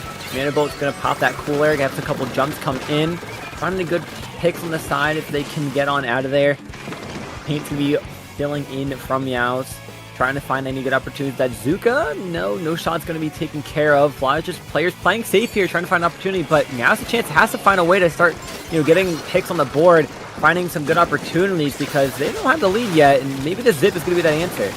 Yeah, I was about to say, eventually they're going to just have to fire that zipcaster and see if something's going to happen, and ultimately nothing happened positively into their favor. Credit to Manta Boat Fanclub for not making the mistake here. They don't have a huge lead, but they do have a 1 checkpoint lead, which is substantial at this point right now, but they're not overextending. They're not trying to force anything that isn't there. Instead saying, we dare you to make the play to try to win, and so far Meows the chance has not successfully made that winning play. No, I mean, that Zuka on the side from the war, getting 2 players out of that top right was a beautiful play. Second checkpoint might just be cleared for free here, with the only contest being a splat bomb. Zuka on the top right gets 1, trying to find another. It will not go down. Last checkpoint going forward. Zipcaster is going to come on through, but get annihilated by 4 players. Strikes coming on through to hold again. Zuka takes out another. Players just diving the tower, and that's a wipeout. And it's going to be Meows the chance, barely holding that on. Half of that checkpoint cleared by Manta, and they have to now climb a mountain of 2.5 checkpoints to get the lead. And they're going to have to avoid a Crab and 2 Zukas that can be fired at them. First off, they eliminate the splash rather quickly, so they got something to work with right there. The problem is the tower still hasn't moved back to mid, and finally is in a position to start to get pushed right now. So this may be the only push that we're going to see out of Meows the chance. So now's the chance to get something going here. But the brush immediately gets eliminated. Now the tent is starting to bully some of these players back into mid, but 2 players instantly go down. for Manta Boat Fan Club as the tower is starting to get pushed right here. They got 2.5 checkpoints they got to clear through. Oak having to disengage from the tower and spin. Look at him just drawing it back. Eventually just saying, okay, finally, I got to just let you be back there and go back into the mid. I like that play, but still things working out into Meows' chance favor until the tent comes in and literally pushes players off the tower. But here comes Prince back in. It's not going to be enough. Meows' the chance made it interesting, but ultimately just too much of a mountain to overcome. Manta Boat 1 game away from sweeping the win in this tournament. It's so crazy that Manta was able to hold on. I hope the replay caught that, but it was their player Jake through a zip cast, and the frames between 2 of those ink strikes stood on the tower while players were down to secure that, because that should have been a wipeout and a clear push for Meows the chance. So that was an incredible last second couple frame display of a win there. I like that play by Manta Boat, having that one player in mid. You saw Oak having to disengage from the tower and go back, and that player was like, I'm not going to fight you. I'm just going to keep running all the way backwards and see if you're going to come after me or not. And ultimately, Oak had to I got to go back to the tower. Okay, well then here comes somebody else. I wonder if that was Jake, the player in mid. We'll have to go back and look at it eventually. But that's if not getting that splat on the player in mid ultimately led to things falling down the pipe at the end of the... Now, again, you're in such a huge hole that you got to dig out of to even get close to that third checkpoint, that it's hard to be critical of a mistake here and there. But I just love the way Manta Boat Fan Club played out that entire game. They never made they ultimately didn't make any mistakes that entire game. They didn't feed into anything. They didn't try to push for something that wasn't there. They let Meows the chance take lead in the dance, and they just weren't doing a good job of dancing. Yeah, no, you know, they say it takes 2 to tango, and they were tripping over their feet, must have 2 left ones. Not able to make anything happen from that, and they're going to have to go to something here that's going to be able to be a bit more at their speed, at their pace, because, yeah, like you said, I mean, Manta Boat Fan Club did a great job at not overextending. They played the pace very well of the tower, and were able to get such great picks and uses out of their specials that it really led them to a strong lead and a strong victory. So with Meows a chance now down 0-2, 1 game away from unfortunately having to call it your second place run for this lowing. You know, they're thinking really hard about this map pick. What's their choice? What are they going to pick for their advantage here that might give them the upper hand and keep them in the running? I'll tell you what you do. You pick Manta Maria at some point. Play the mind game. Let's go. let's go to their home court. Now, I've been hearing people say that Manta Maria actually isn't that good of a map for them. They're just, but you know, who knows about that. But I think you pick Manta Maria. Mm-hmm. You try to get them, you know, rattled a little bit. Try to get them into their comfort zone, and then you beat them there, and then you psychologically have beat them for the rest of the tournament. They're not going to get over losing on Manta Maria to where you can snowball and you can steal the entire tournament in the bracket reset. That's the only counter pick you can make in this scenario. I don't think you can make any other pick. See, what are the options that you could choose for mana for a choice, right? You're just TC Rainmaker, I think, both options that they have as a good choice. So yes, you just lost on tower. Maybe Rainmaker, maybe that's a little bit more of the pace. I mean, they do have some nice special usage they can get out of it if they want to try to bring the roller back for the ledges for that, especially with the ramps coming back on, or especially for the bunk area. That's not a bad option. Tower control, I just don't know after seeing how well Manta played that last game. And they are taking their time, making a counter pick here. They don't need to take too much time, though. I mean, they're the only ones kind of suffering from this because, well, actually, no, they benefit the longer the tournament goes on because the sun continues to rise, giving them more energy like Superman as the day goes on. Versus Manta Boat Fan Club, if they're in NA, you know, they got to get ready for dinner. They got to do their homework they didn't do over the course of the weekend. They got to finish that expense report their boss needs on their desk. If they're EU, they're, well, you know, it's a Betty buy time, I would assume. I'm not for our streamer, though, Inkfair, who does not believe in sleep, which is why they always stream low ink for us. But at some point, you know, okay, now, okay, we 1 minute. It's taking a bit too long. Yeah, We're gonna put our foot down here. We'll pick Robo Zones. Okay. Okay. I mean, you know, it's a strong choice. Mana zones, right? Okay, their comp they usually run with. It's doable. This is not going to be a bad Zipcaster map, honestly, if you're able to... Oh, I would love to see a Zipcaster go on the Ramen Bowl. Now that I think about it, take a nice drip pick with the little jellies in there. Can you go up there? With Zipcaster, yeah. You can find a way to zip up there. Can you stand in the soup, or do you fall in? I think it acts like when you fall off the map, I think it resets you. Oh, interesting. Yeah.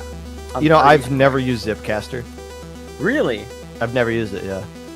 I'm not well, I mean, it's not on any weapon I would actually use normally, and That's fair. I don't like having fun, because I'm like in my, you know, those days are over for me, so I've never done it. So I'll just take your word for it, you just fall through.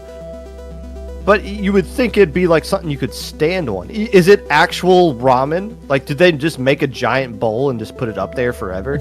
Is that what they're trying to do here? That can't pass health inspection. There's no way. I'm pretty sure you could stand on the ledge, like the cup of it, like just the cup of it, the bowl of it, like the rim. Pretty sure you can. I'm gonna have to test it now. I'm gonna have to go into recon. Pause the set. I'm gonna hop in Battlefly. Hey, don't play this game. We need to test something real quick. It's infinitely more important than what you guys are doing. Trust me. Or we just ask them to just quickly do it. It's just a quick test run in the middle of the game. They've already readied up, so we'll probably just let them go through it.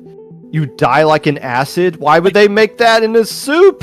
What are they doing? What world is this? Well, this is also a world where, like, if they touch water, they die, but they're like in an environment that's just like constantly surrounded by water. Like maybe we should move to a mountain or something. I don't know. Regardless, potential tournament set right here in the favor of Manta Boat Fan Club. Meows the chance. Well, Meows your chance to do something if you want to keep this one going. They're getting the roller back out, and that is the ink brush. Yeah, with Whale, interesting choice. I guess they don't like Zipcaster here, which is a fair feel and decision for this. Looking in to take some space here. Tent's gonna throw their shield a little bit forward. A lot of bomb pressure. Immediate cooler first 15 seconds of the game. Zone cap goes right away to Manta. Boat Fan Club as Meows a chance looking for any opportunities. No players down just yet. Some getting scared of the Whale and Zuka combo is really good. Can they get a pick with it? No. Bubble comes on out. Zone caps over again. Down goes their brush though. 2 down, roller included. 2 players out. They gotta try to retreat here, stay alive. So, splatting the pencil in this map has always been a problem for teams, especially for splat zones. The way you get around it, you just splat everybody else forehead. If the pencil's left in a 1v4 situation, you're going to win that fight, and that seems to be what happened right there. Plushie did not get splatted, but lost too many teammates, so they're forced to back up. That tent's going to do a good job of applying a lot of pressure on the enemy side of the map, try to make sure that enemy tent doesn't get set up into an annoying, unequal wall situation. Yeah, with Will coming out here, they're going to get the player underneath. They're going to camp this jump, get the tent through. Oh, barely through the wall of the tent shield. Staying alive in the center. Wow. I love latency. Officer, I don't even know how they got splatted, honestly. They just disappeared right there. Prince on the shorter brush that we haven't been seeing them use all set, or at least since they've been on stream right now with the Killer Whale. Still got the Ninja Squid, though. But they are going to have a lot more speed as they opt to back off right here, use some Killer Whale to help out the rest of their teammates. Lead still in the favor of Manta Boat Fan Club. You know, this brush is an interesting choice on this map, and I say that because there's not a lot of flank routes you can really choose from this. I mean, your only opportunity is the sides, like especially in a defensive state, you can maybe flank around the back. They tried to there, but got picked off immediately because their teammates know how to look at the map. They know how to press one button. Spot that out. The pencil goes down to a bum on the bubble shield. Talk about your teammates causing your downfall. Immediately zone hell. That's a delayed wipeout on Meows, and Manta is a couple points away from securing this game with a strong hold right now near this elbow. If this set is still going on an hour from now, and Meows Chance wins this tournament, we're going to look back at this individual play and wonder how Manta Boat Fan Club didn't get the KO right here. And they don't get the KO. They get wiped out. It was the Zuka shots that came in and rained down hell, so the tournament looked like it was ending. Meows Chance extends it for at least one more minute, if not longer.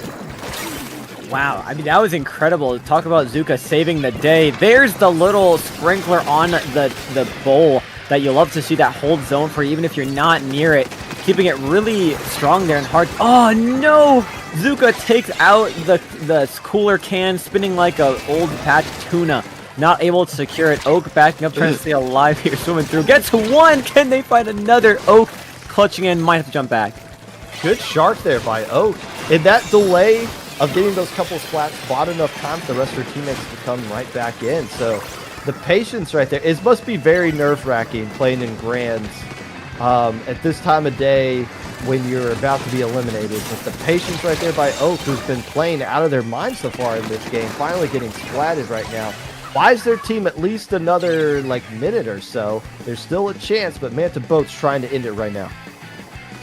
Yeah, they want this win more than anything. They're keeping an eye on any and every route possible. They know this brush is probably going to try to find another way around them. They're going to try to, use that tension, but gets annihilated immediately. Nothing to move forward. Shot gets taken out on the side. Juice is going to pop the tension a little bit more. Another player goes down. That's going to be the roller. Players jumping in. This tent in the front just being a menace. A couple more penalty points to go on the board and a normal points to follow up. And this should be the game for Manta Boat Fan Club, unless they could try to hold. Ray's at least going to stall that. What? How did you do that? I thought they were just going to stall it. Instead, they flip it back into their favor. Okay. I still feel like we're delaying the inevitable, though, right now. Manta Boat is playing way too good at this point, and the pencil has been eliminated as well. Prince jumps right back in. There's only one more chance right now, and they're going to have to wait for everyone. There's a miracle Zuka. They will have a Zuka online. And that's going to be fired all the way back here. Doesn't get a splat. There's the second shot. That is a no. The third shot doesn't. In fact, they get it splatted on top of it. Can the pencil just completely outpaint everything? No way. Manta Boat Fan Club, congratulations. You, after playing in many low inks in the past, you brought home a dub for that little piece of inkable boat that is on the side of the map. A 3-0 sweep fashion. Meows the Chance could not keep it away for much longer, stalling as much as they can, but it was not enough. Manta Boat Fan Club bring it home for the rest of the fan club. A beautiful NFT on their Send You profile and a brag Twitter post saying that you did it. And they did it by just playing solid sound Splatoon. They literally made next to no mistakes throughout the entire thing. They never overextended. They never overplayed their hand. They always let the other team be the one to make the mistakes, and they capitalized on top of it. That's really what anything comes down to. Who makes the least amount of mistakes? Manta Boat Fan Club all weekend long just played really solid Splatoon, and that's why they won game after game after game and swept their way. A very rare sweep in grand finals of Lowing. Yeah, I mean, in each game we saw, it seemed they just were more consistent than the last, especially that last game there, those last couple of seconds, that last maybe 30 seconds of the game, when the players of Meows a Chance were just kind of funneling in from a bunch of different angles. You saw all of those players on Manta Boat Fan Club look towards where that player was coming from. It made it impossible to get on through. I wanted to call it that one play by the shot earlier on before it was that just 1v1 getting a splat with their bomb by the pillow and then finishing off a crazy 1v1 on the sideline just to secure that. I mean, that was beautiful teamwork by them. Very, coerced, very on point. I mean, they did a fantastic job. Meows a Chance securing a second place there with the Hybrid Family, not far behind in third, where we have the losers finals and grand finals, 3 sweeps. Manta Boat lost one game all day. Is that what I'm looking at here? They did. And we Yeah, had them on really stream fun. for pretty much everything. We didn't stream their round 2 set where they actually took an L. They were 369 11-0 on IPL stream today. Not too shabby. Congratulations to them. I wonder what kind of drip pick we're going to see on Twitter later today. I just curious what that could possibly be. Also, just to fact check ourselves, while that game was going on, I was queuing up into ramen zones with a Zipcaster weapon. I did not successfully work Zipcast the first time because I didn't even know how to use it. The second time around, I figured out how the R button works. I did go up to the top of the ramen. I did go into the soup, and it canceled my Zipcaster immediately. So there you go. Aha. You are not allowed to step in the soup. Which means it's actual soup that they got up there. Which there's no way that passes any kind of health inspection. Beta brackets did go to a bracket reset. The land is inhospitable, and so are we. Looking like they're going to just crush down there. And Game and Brackets is already over. The Tidy Inklings beat Tidy Tidings. Tidy Tidings. Oh, I hope I never commentate that name. I'll fail forever. Sweeps the Lost Inklings 3-0. And that wraps it up. That's the end of our tournament right there. 4 hours. That seems like a solid run time. We got some folks who should need to go to bed, I'm sure. Hey, Cactus, are you on a Riptide? I am. I'll be Let's there. go. I'll be there. I gotta find you first when I get there because my first. So let me tell you why. The first ever LAN I ever went to was Riptide 2022, I believe, and you were the first person I ever took a photo with. Really? I want to yeah. I looked at my photo gallery. You were the first person, and I want to recreate that memory now that you're back. Are you sure I'm just the last photo you didn't delete? Like you took pictures with other people that down the line you're like, oh, actually, I didn't want to take a picture of that person. I'm just going to delete it. And I was just the last one that you saved. That might be close to reality. But yeah, I'll take a picture of you. I don't care. Where can people find you?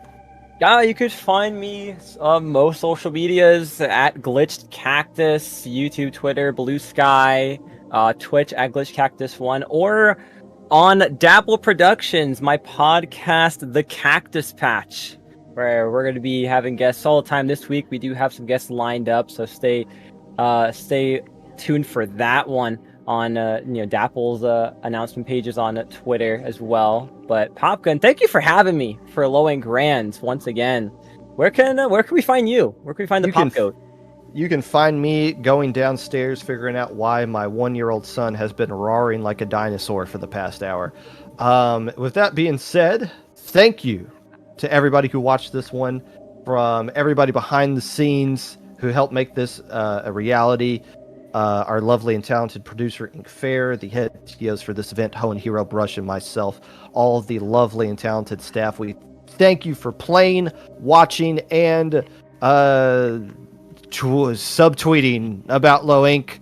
We will see you next month after Riptide, back here on IPL.